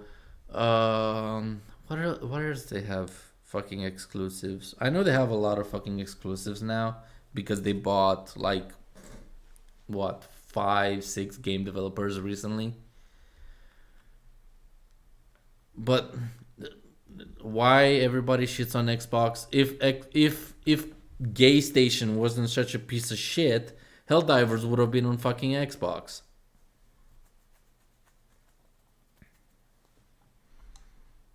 big titles that are slated to come out this year. Obviously, we know there's a new Call of Duty, gonna come out sometime in October, November. Are you sure about that? Because I haven't heard shit about Call of Duty, and I'm on with my fingers on pulse on the fucking Call of Duty community. I haven't heard anything about the new Call of Duty. All I hear is about shit talking about Modern Warfare 3, and unfair shit talking too. Like, talk about how shit the zombies are, for fuck's sake. Other than that, though, I think the big titles that people are looking forward to: Gray Zone Warfare, Stalker 2, Pioneer. Going down the list. My time has come because I have to sleep. Because I have to wake up pretty early. So yeah. Alright. But yeah, thank you for the podcast, guys. And have fun, of course. And don't forget of course, don't forget about subscribing to the Leo's channel. God damn Because it. I think I don't have to remind you 10 times that if you don't subscribe to the squadron of the F-22s and F-35s with JDAMs or B2 Spirit, B2 Spirit will just go. You know, I don't have to finish the sentence because everybody knows they will be in little trouble and their FBI agents would be also not happy. So yeah, uh, Thank I you wish for you. blessing us with your presence on the podcast. You are a beloved co-host at this point on the podcast. Beloved Polish friend. Oh yeah, yeah, but no, wait. Wrong What language. what the fuck was that? I'm tired, okay? I'm tired. That's fair enough. That you just got back from a big holiday. 9-hour drive. Jesus. Fucking hell. 2 times. That In sounds two like my days, normal I was in day. the car for 18 hours. So yeah. God damn. Yeah, Alright. exactly. Take care, mate. Have a good rest, and we'll talk tomorrow. Of course. Bye-bye. Goodbye. Take care, guys. Subscribe to Yeah. Dart. I fucking dare you. Fucking hell, I have to do a fucking edit. Finally. But, guess which plane will be next? Because I've got an idea. Either F-16, MiG-29, or F-104. F-104 is a special case. Yeah, I know, but you did say you're close to 2K, and I think I've heard Yeah. rumors that you overtook Ninja. Yeah, that's also a thing because he have 1,710 and I have 1,720 from what I see. Hey, congratulations. Yeah. I'm getting you a birthday cake for that. Birthday cake, nah, pile of beer. You overtook Ninja. That's a win in my book. But yeah, next plane will be A-15J or A-10. Yeah, one of these two. Oh, you need me for the A10. But yeah, The A10 better had in it. Exactly. I will be overly critical of the A10 one. Oh yeah, that's very good thing.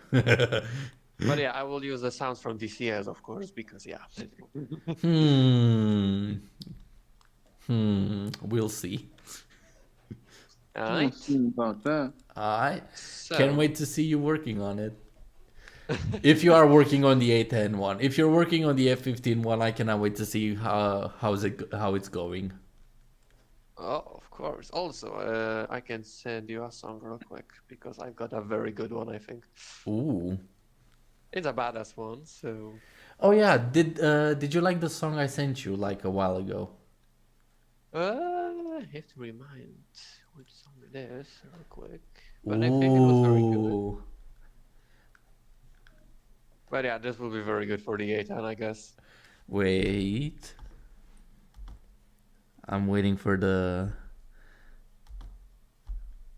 I think it might.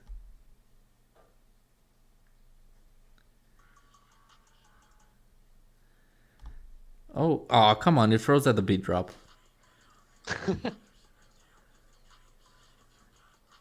Oh yeah, I would still like. If you ask me, Doom music is the only fucking music for the A10. Like, I would be stick up to the funk. fair enough, fair enough. It's a close second, but the A10 is only bestowed by Doom music. Actually, that would be a nice change of pace. Like, I think the A10 is special enough for Doom music video from you. Maybe, but the F-104 one would be the special. Oh music, yeah. not the funk. Any other plane you can do funk, I don't care. The A10 deserves Doom music. The It will A10 be is very one of the hard. only planes that Doom music can actually go toe to toe with the it provides. We will see. I But yeah. take care, comrade, and I hope you have sweet dreams. Thank you. Take care, guys. Bye bye. Goodbye. Goodbye. Bye bye. Yep. Subscribe to Dart. He makes amazing fucking cinematic videos of War Thunder planes. His last one was the Mirage, if I'm not mistaken. I could be mistaken, but that's the last I've seen from him. It could be because of the break. It's been quite a while since he last posted, but that's the last one I remember.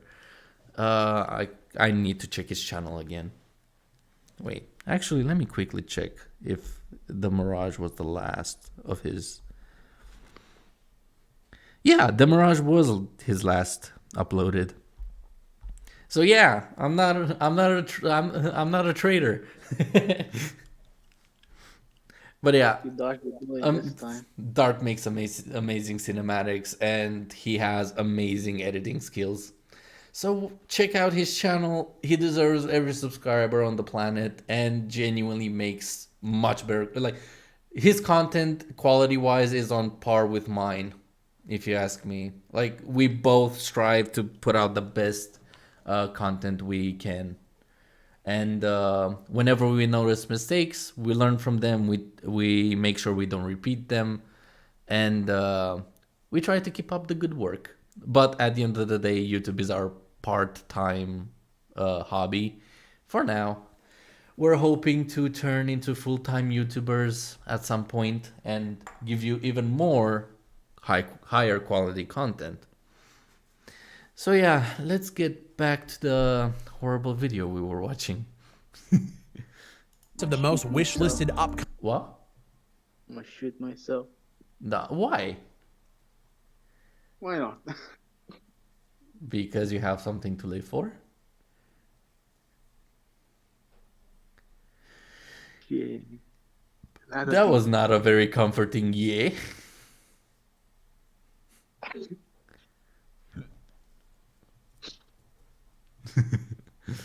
God damn it, Shadow. Let's just continue. Steam games, there's only a couple that you would consider AAA. Games like Dragon's Dogma from Capcom, games like, I guess you'd say, is Arc 2 a studio wildcard? Do you consider them AAA? We have Stalker, we have Frostpunk, Manor Lords, Hades 2. All of these games, Unrecord is on there too. They're all indie games. So I guess this video can be summed up with, guys, I'm happy. There's a shit ton of games out here right now in the rotation that are keeping my attention, and it all costs me a fraction of what I would spend if I bought a bunch of AAA games in the meantime. I'm happy. There's also a lot less AAA games recently because, like, even the companies notice that they're losing money. Like, look at Modern Warfare 3. Like, it lost a bajillion fucking dollars worth of fucking revenue from their player base because they cheaped out and they fucking overworked their employees. They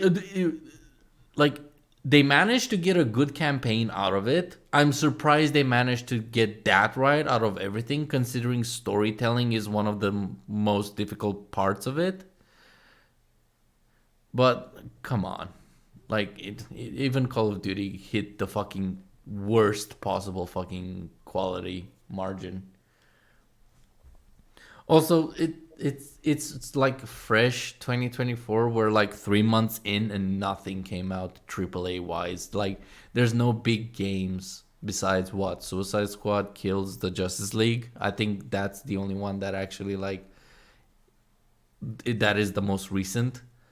But even then, come on. Like, for example, look at the Steam library. The Steam library is 90% indie, 10% AAA. Like,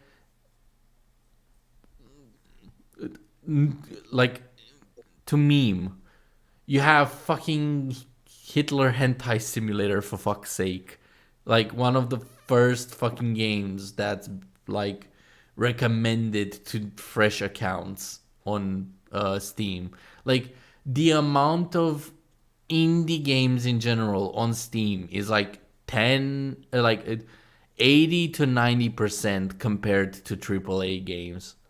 AAA games on Steam are like 10% of the whole fucking library that Steam has. And that's because everybody, on top of that, like in general, there's gonna be more indie games than AAA games on the market. But the cherry on top of the shit cake, everybody started moving either to Epic or they made their own version of Steam. For example, Uplay for Ubisoft. EA has their own fucking shitty software. Battle.net, but to be fair, Battle.net hasn't really been like adding games. What, Overwatch 2? That was like their newest fucking thing. They keep updating StarCraft 2. That's nice, but they haven't really brought anything new to the table. In general, fucking AAA games take more and more time to develop. But they keep rushing it because companies are money hungry. And it's shit in general. But why doesn't he just make this point that, like, stop buying AAA games or stop buying games with microtransactions? We need to kill this trend. Like, that's a much better message than what the fuck he's saying in this video so far. Like, blaming it on millionaires, which have nothing to do with the problem, besides the millionaires in charge of the companies that make these horrible decisions.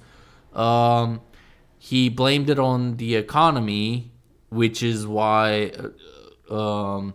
we started seeing the greed of the companies, which is not fucking true. We've seen the greed of companies since fucking Skyrim, since Dark Souls 2, since like ages. Like, greed in the gaming community has been there for a while. Fucking League of Legends in 2007, or no, scratch that, 2008 or 9. Like, first fucking game that had, and I like that was like live service. It's still fucking alive today somehow. That like had microtransactions for skins. Like, greed in game development has been there for a long time.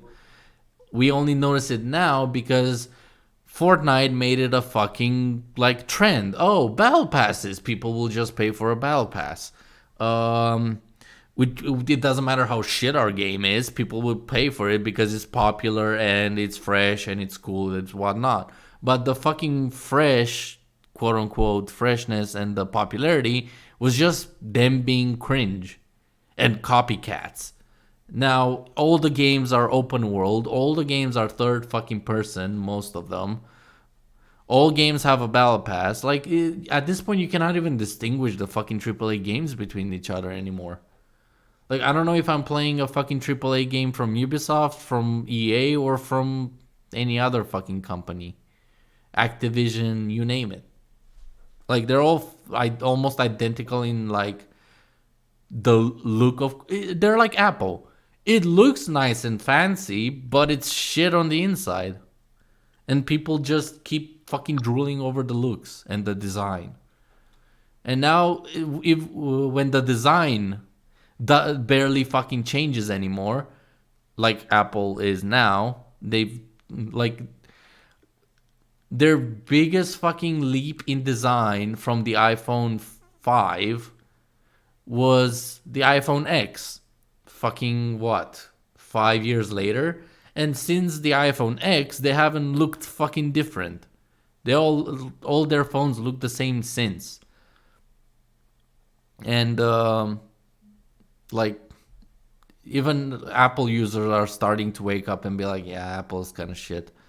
Not all of them. There's still fucking Apple fanboys everywhere, which is a fucking disgrace to technology improvement in smartphones and software, and in most fucking cases. Like, Apple like Europe had to like make a law against them having their own proprietary fucking lightning port and use USB-C like the entire fucking rest of the world. That's what killed their fucking greedy fucking income. Because everything that had a lightning port to it, headsets, fans, any fucking gadget that had that port on it, they needed to pay Apple for the fucking patent to use their port to sell their fucking products. So every product they would sell, they would pay like 10% or something like that towards Apple for the fucking port. It's the same thing now. All the fucking AAA games are like have a similar fucking shitty quality, low level effort on the surface. And when you dig in for like, when you dig deep for more like, oh, come on, it has to be some gold in this pile of shit. Like, they can't find it anymore. It went from gold through and through to like gold plating with shit inside. So all you had to do was like peel away the wrap of gold. And then you realize, oh, it's just a shitty made game. And now you get like a crumb, like a nugget of gold in a pile of shit. At this point, it's the whole fucking reverse. And people are starting to like get tired of going through shit and wasting money on it.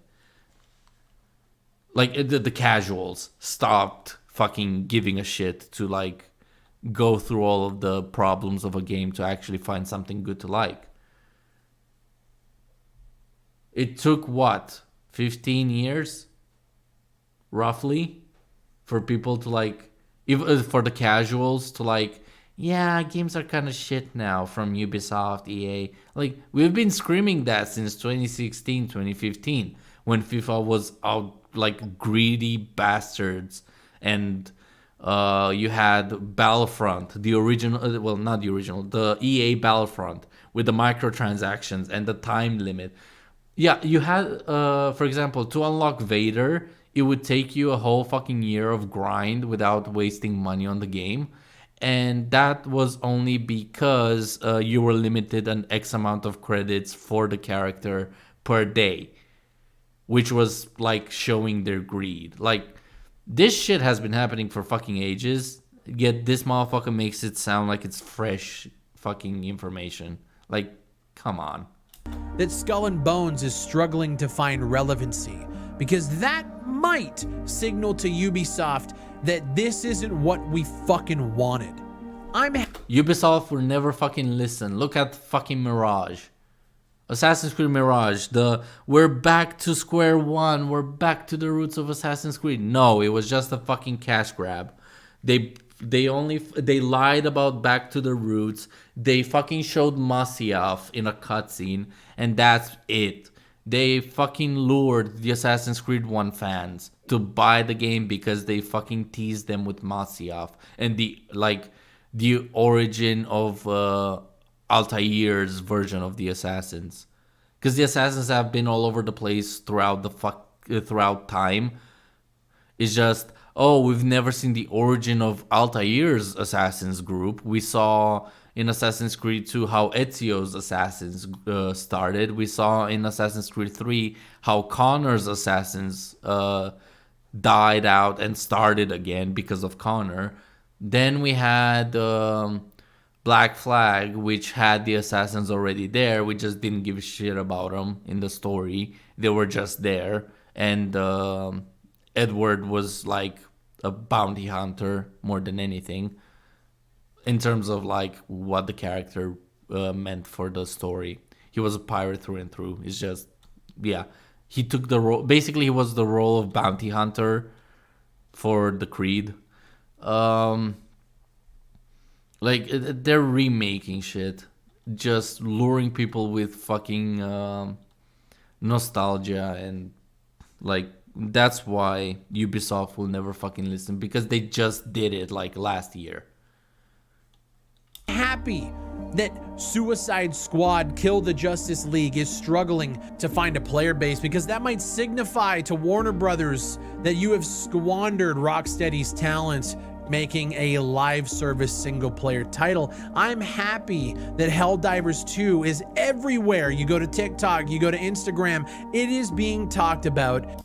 But Helldivers has microtransactions, something you clearly fucking stated is ruining video games. Why the fuck are you promoting the game if it has microtransactions? I fucking love Helldivers, fair enough, and I do hate the microtransactions aspect. So I'm not gonna spend money on it. Simple, that's how you kill it. You just don't fucking spend money on microtransactions. Or whenever you fucking see a game, or like if you want to be consistent that microtransactions are the problem, review bomb negatively every game that has them, so game studios will never fucking implement them. But if you're gonna have a live action or live service game, they need to make money somehow. Because there's a limited amount of fucking people in the world that actually can afford buying video games and even have a PC that can run the game. Like, on one end, the company needs to make money so they can keep paying for the servers. On the other hand, microtransactions are horrible, and like loot boxes and all that. Like, we got rid of them finally after what, 2 years of them because of EA, and we got laws in place for them. But what, do we need to make fucking laws against microtransactions now that are only cosmetics because they're still microtransactions? Like, let's just ban pay to win. If the thing you're buying in a game actually gives you an advantage, that's illegal. There you go. You solved the bad part of microtransactions, because that's basically it. Like if a live action I keep calling it live action. If a live service game needs money to sustain the servers, only create cosmetics and have people buy them. That's it. It doesn't affect the gameplay. It doesn't affect anything else besides how your character looks. That's it. Those are arguably fine microtransactions. But at this point, his conflicting pay-to-win aspect with microtransactions, it's annoying. This is not like GTA 5 shark cards, mate. Everywhere, and deservedly so. 2024 is going to be the year of the indie game, and I'm here for it, dude. This is the shit we've been talking about for years. But there are some horrible indie games out there. Not every indie game is good. Like the same way there's one right now, because of the fucking world we live in, there's one good AAA game for every 5 shit AAA games that are released throughout the years. The same way there's a lot of shitty indie games for the 1-2 fucking indie games that actually make it a success. For example, Oh Dear, a good case, a good scenario of an indie game that's successfully good. Like, it can achieve success and it's a good game. But there's also like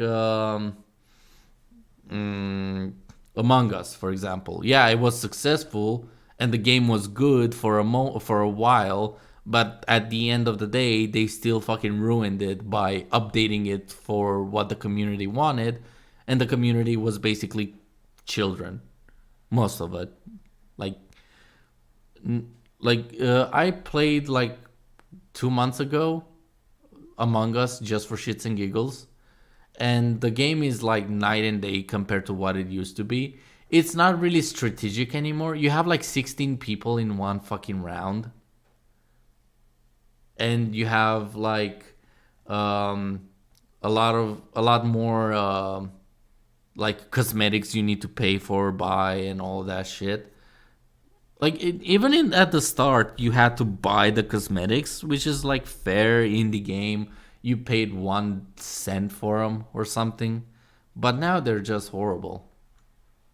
and we're watching it play out right in front of us. I want to know what you guys are playing. I wanted to make a video talking about just kind of my perspective on what we're seeing in the indie space. There's a lot of games to talk about. I really can't wait to jump into Enshrouded. That's going to be happening this week. Your perspective is horrible, mate. Like, the perspective you have of the fucking AAA microtransactions problems and indie development is like dreamland. Because not all fucking AAA games are bad. Not all AAA games are good. Not all microtransactions are bad. Not all are good. And not all fucking indie games are just by default good.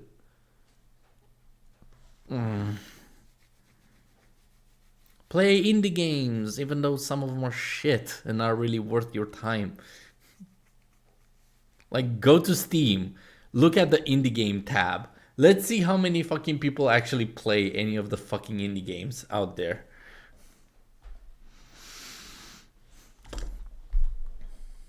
Week. I think Pacific Drive is coming out this week too, which I'm super excited about. And I think I have You don't really sound super excited for it.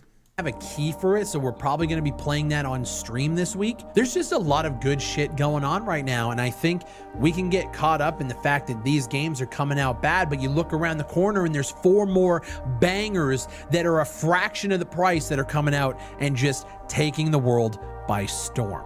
I think 2024 is going to be a great year for games. I can't wait to share my thoughts on all of these titles with you guys more in the near future. I have a video coming out tomorrow about a game that not a lot of people have even heard of. It was announced a couple of years ago, and I finally got hands-on in a behind-the-scenes playtest. You guys don't want to miss that. Stay tuned. My name is Big Fry. What game is it though? Leave a like on the video if you guys enjoyed it. Subscribe. Yeah, no, you're not even gonna promote the fucking game. Wow. Yeah, my prediction for 2024 video games is that there's not gonna be a lot of fucking games, both AAA or indie, that are really gonna succeed. It's basically gonna be Helldivers, some big MMORPG, and maybe a remaster, or like maybe a Call of Duty, something like that. Like, so far, like, the gaming industry is basically fucking a rotting corpse, and maybe a flower rises from it. Like, the only fucking good games that I've fucking encountered this year were Oh Dear and Helldivers 2. Shadow, have you ever heard, like, have you heard of any good games this year? Not really. There aren't, especially mobile platform. They're all shit. We don't talk mobile fucking games. Mobile games are fucking bad. Period. Yeah. If it's not ads, it's pay to win. Which are both horrible. Or it's Oh my god, I think we just... Do you know what would fucking be horrible? If they started putting ads in video games. Nah, I would quit. No, but that would be the straw that, like, breaks the camel's back. Then I don't want to live in this world anymore. You know, like, imagine next fucking FIFA or whatever the fuck, the next Call of Duty, to fucking load into a multiplayer, you have to watch a fucking ad. Or like whenever you load into a game, like somewhere in the corner, you get like a fucking TV popping out and be like a Coca-Cola commercial or something. Like, they're gonna fucking find a way. Remember Ready Player One, the movie? Yeah. Yeah, something along those fucking lines. Because the whole fucking point of the corrupt corporation was putting ads on 80% of their FOV without causing seizures.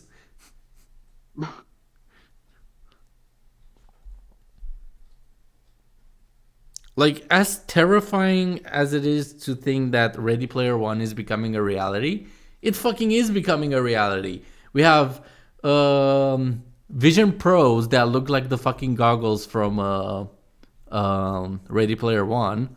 We have greedy companies that just want to keep making money no matter what, even through video games. And if one video game becomes like the end of GTA 6, oh my fucking god, picture if GTA 6 had fucking ads. Like, let's say you drive through the city and on the billboards you had like real life ads on them, like Coca-Cola ads to like pay for the servers and shit. Next thing you know, it is watch an ad just to breathe a bit of air. Yeah, every loading screen you watch an ad. When I go to the bathroom, well, too bad. Gotta watch 5 ads for it. Better hold it in. Bruh. This is Yeah. annoying as hell, and it's not a useful. Gaming is like going downhill fast. Like, yeah, I'm happy for Helldivers. I'm happy for indie gamers and like indie game developers, but at the same time, the quality of most indie games is not on par with what we have today. Like what we would like today. For example, Oh Dear, as amazing of a game as it is, it's not like perfect. For example, or well, perfect. It's lacking a lot of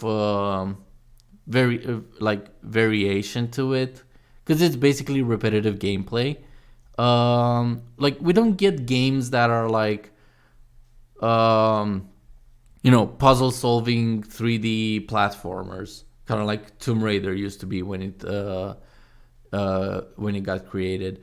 We don't get shooters like Halo, which are original, or if we do get like indie shooters, they have pay to win, they have horrible gunplay, they have horrible fucking balancing, or like shitty graphics.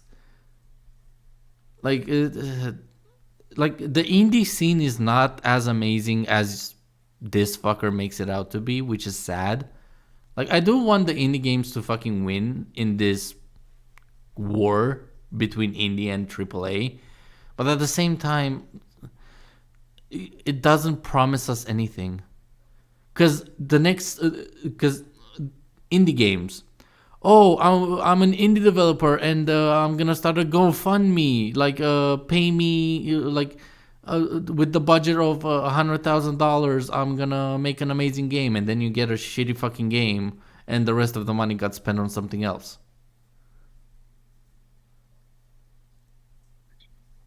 Like you're gonna get to that stage of indie developers because there are scumming people out there. If you've seen like Shark Tank or any like creator or inventor that created a product, then sold it to a company or at least tried to work with the company, they would just spend the money however they want instead of actually putting it back into their product because they finally got $1 million. So they're just gonna blow it on whatever the fuck they want. Instead of putting it into the business, they're like, yeah, I'm rich. And the money like is gone and he has no more funding. Like I've heard scenarios like these. Or products, like tech products are a huge problem. That's like kind of similar to indie games. Like Apple, Samsung, and all these giant companies asking a lot of money for products that are technically supposed to be like half their price. And then you have some fucking GoFundMe indie tech developer that creates, I don't know, a USB like power bank, for example. He creates a power bank that charges your phone faster than an outlet, and you can recharge the whole power bank in like half an hour at most. Like they invent a prototype that kind of works, they sell it to a couple people, but that doesn't ensure that the product is gonna like maintain that for more than a year. Well, hell, even if it meant if you're lucky to go past half a year with that kind of tech, because it's made by a person, maybe a GoFundMe starter project. Like with a big company, you kind of get insurance. Legally, they have to uh, pay you back if the product is not what they promised. But at the same time, they're scummy and they find a way. Like, oh, in terms in when you bought the game, in terms and conditions, the moment you play past that tutorial, we cannot refund the game. Or you know how Steam has the if you play more than an hour or the game is older than a year kind of thing. Imagine instead of older than a year or more than an hour, you actually had it like if you play more than half an hour and or if the game is older than a week. At that point, it would be scummy. That's just pain in the ass. Yeah, but then again, welcome to the fucking horrible world of greed. We all agree. Yeah, but like I understand when it's like tech giants fighting each other, like Apple and Samsung fighting over patents and shit. Fair fucking dues. But or like why video games?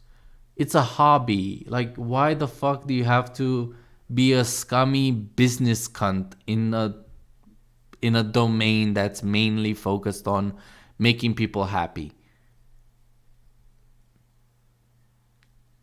Like, you need a phone to use it for stuff. You need a computer to use it for stuff. Like, I understand why there's, like, for example, NVIDIA is overpricing their GPUs because they want more money to pay for the missing silicone that they need because of COVID restrictions and whatnot back then when there was, like, the GPU crisis. Like, fair, like, I understand why they're scummy.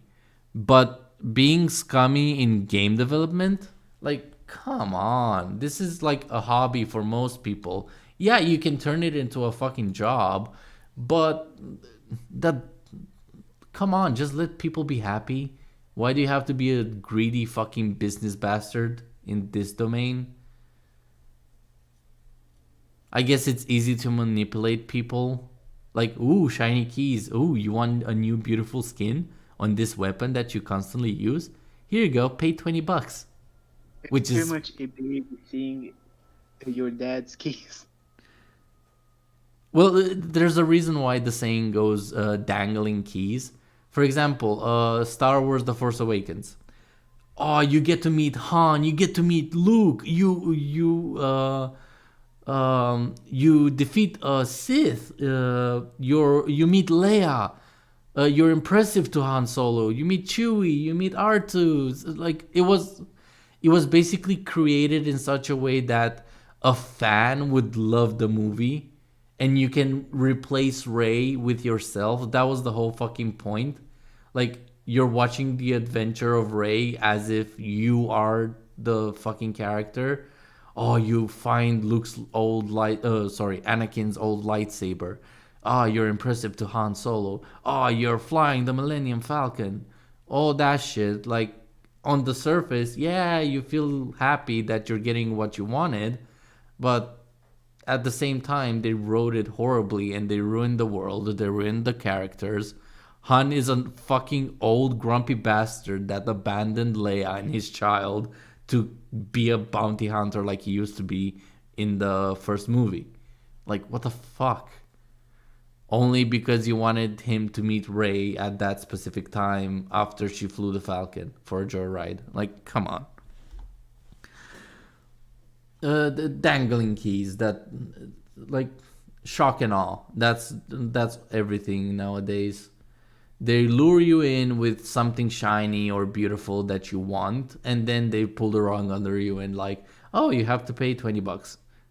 There you go, your new gun DLC or your new cosmetics DLC or whatever the fuck. What do you think the battle pass is? Is basically, look at all these skins and emotes and dances your character can do if you only buy the battle pass and play like a maniac for a month. No, like they do anything much. And guess what? I'll make it even easier for you. If the battle pass costs $10, if you pay $20, I'll give you 10 levels that you don't have to deal with. How does that sound? Fucking Rainbow Six Siege has this. You can either buy the battle pass or the battle pass plus, where it takes you like what, a quarter through the battle pass or halfway through it. So you get half of the skins there, you like right then and there, and then you have to grind like a maniac for the rest of them to get the full set. Because at this, like what, the first half of the battle pass, you get the boots, the gloves, the belt, the small stuff, and then you have the pants or the gear in general. And then you have the helmet last, or the cool stuff that looks amazing last. So you have to finish the battle pass and you have to play their game through and through. Yeah, they basically fucking hook you up. You know the fucking pig with a stick tied to his back that has a carrot in front of him? Yeah. Yeah, that's basically what fucking video games are doing nowadays with battle pass and microtransactions and shit. Like, you can grind for like 20 fucking days and like get the skins, or you could just pay me $10 and grind less. But you still have to play the game for 20 days. Just to keep their numbers up. Why do you think Fortnite numbers are always up? Why do you think like any game that has a battle pass keep their numbers up? Because of the battle pass. That was the whole fucking point of it. Yeah. Low fucking quality game, low fucking quality scam, but it's shiny and it's beautiful and it's cool. And if I'm not getting that skin, people are gonna bully me thinking that it's I'm not cool, which is fucking another stupid thing that people do in video games now. Like, oh, you don't have that emote, or you don't have like. This is the problem with the modern generation, actually.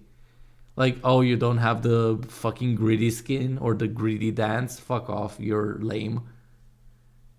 Remember the default fucking meme in Fortnite? Like, basically shaming people that are default skin users and shit.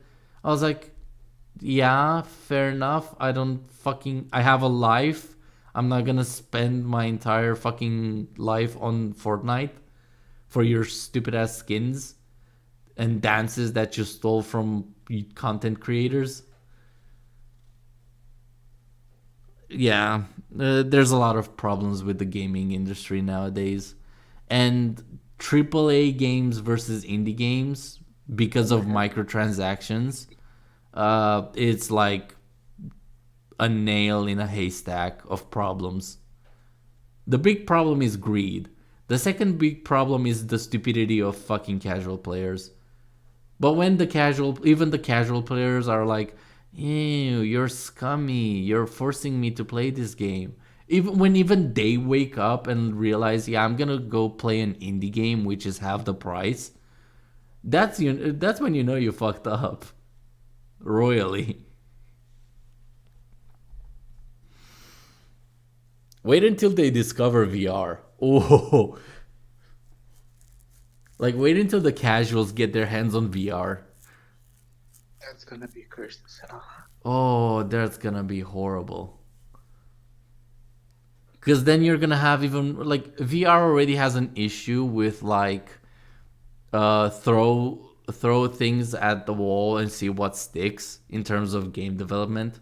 Like you have copycats of CS:GO, copycats of GTA 5, Fortnite. You have every game you have on PC right now that's popular. There's a VR version for it, because like game developers basically like piled up a bunch of stickies named like stickies of original video games from PC threw them at the wall called VR, and saw what actually fucking stuck. And they're like, oh, apparently people like to play CSGO in VR. Okay, keep making games like that. Ooh, apparently people like to play Beat Saber, or like they like lightsabers in VR. Okay, Beat Saber and that medieval game that you can like mod and get lightsabers and shit. The one that Cooley plays. I'll have to ask him about it. Like, game development nowadays is not, oh, I want to make a cool game that has this mechanic and this mechanic and it will be entertaining and people will have fun with it. No, today is like, what will make us money? I don't know, something that fucking keeps ADHD fucking TikTok generation happy. Oh, then make something repetitive, hyperactive, and lots of shiny colors.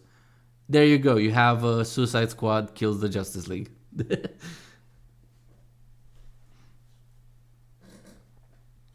Like, fucking hell.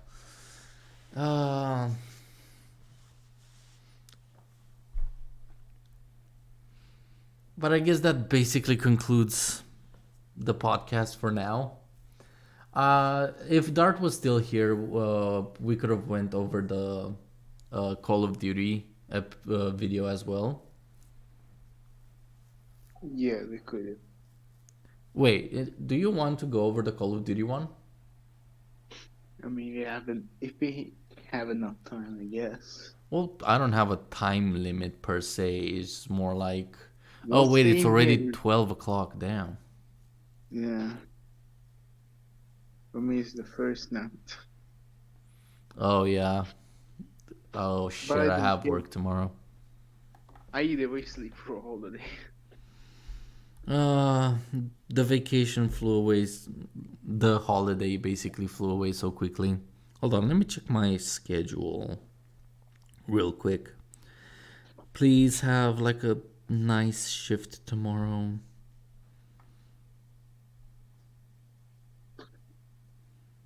Oh, I have the Highway to Hell. God damn it. I have Highway to Hell the whole week. God damn. Yeah, but at least it's only 4 days. Oh, that's something at least. Yeah, but unfortunately next week I have weekend shift. 6 a.m. Oh, kill me. Yeah, that's horrible. I get Friday off and then Saturday I have to wake up at 6 in the goddamn morning. I would quit at this point. It's so eerie too. Like, you wake up at like 5 in the morning, get in the car, and you drive on the road, and it's nothing. No cars, no sound, nothing. Not even fucking animals. Like, usually you would hear like a dog bark in the distance or something. No, nothing. It's dead fucking silent. The only noise is coming from your car. It's trippy as shit. And you're Next like, thing I'm you barely fucking awake too. It's more like a zombie dragging himself towards work. And the next thing you know it, a fucking Call of Duty zombie dog comes out of bushes. I fucking But- wish, because at that point, I will put the bastard in the like, I'll knock the bastard out, put him in the trunk, go to my workplace, and let it loose. Dang. At that point, Does that I don't count? have to go to work. Everybody's a goddamn zombie. They were infected when I got there. The whole country is infected. Or actually, no, I wouldn't put it in. No, we have security cameras. I will basically just have the dog like, I'll drive very slowly so the dog chases me all the way to work. Oh my god. What if it's traffic jam, my damn? No, but who the fuck is awake at 5 in the goddamn morning on a Saturday to have a traffic jam? Oh, it's not fair. Oh, I thought you were talking about. Never mind then. That's what I'm saying. It's a goddamn ghost town. Call of Duty Ghost away here. I fucking wish it was Call of Duty Ghost. At least that motherfucker will kill me before I even realize it. Just take a tube boy with you. Nah, we cannot have weapons. This ain't America. Damn. Unlucky. Yep. Shit came here. I mean, lucky as in I never have to worry about a fucking bastard pulling out a gun on me. Unlucky, I cannot just defend myself all the fucking time. Or At whenever least I it's want not to. Britain. At least it's not Britain. They pull out the shank. Oh yeah, at least it's not UK where you don't have weapons but every enemy does. The next thing you know, you get decapitated by a fucking katana. Jesus. Wait. Who the I doubt you can just buy a katana in fucking UK and just pass. I don't know, but I've seen people. Just fucking ass. The fuck? I have no idea why would you even want a katana in the first place, but yeah. I mean, some people buy them for display, which I understand, but they're not sharp. They're like dull katanas. They're meant for only display purposes. Well, there are some sharp ones, but Well, yeah, you can sharpen how you them. keep it. Yeah. I mean, I've seen some flashes record themselves, what they do with them and shit. For example, like- in America, I think you can buy a sharp katana because they have like the whole First Amendment. I can protect myself with a fucking, I don't know, a fucking nuclear bomb if I found it underneath my house. Oh, no. That sounds so weird. That sounds very American. Like, ooh, I discovered a fucking M1 Abrams under my house. It's mine now. Send the nuke. my medicinal fat man. Actually, how are you gonna send it? Unless if it's plain drop. You light up the fuse at the bottom. That's how you send it. Okay. I will see your plans, buddy. Have you not seen the Every- Top Gear episode where May basically lights up a lighter at the bottom of a SAR bomb or a Satan bomb? And the next thing you know it, the whole place goes kaboom. Well, they're still alive, so it didn't go kaboom. Damn. Ah. Well, that was a fun fucking podcast. We had stupid comments, a stupid video, and a lovely discussion about weapons. How casual. But yeah, that basically sums up tonight's podcast. I hope you. Oh yeah, I actually might play some Helldivers.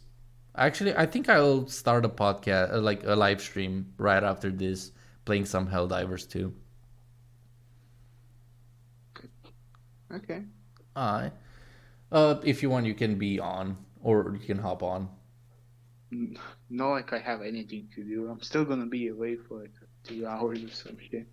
Fair enough. In that case, I'm gonna cut it here and eat a little, like, take basically a 10-20 minute break.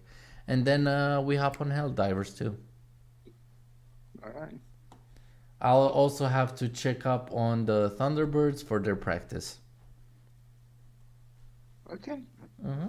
So yeah, thank you for watching the podcast tonight, fellas. Hope you found the topic and the discussion pretty interesting.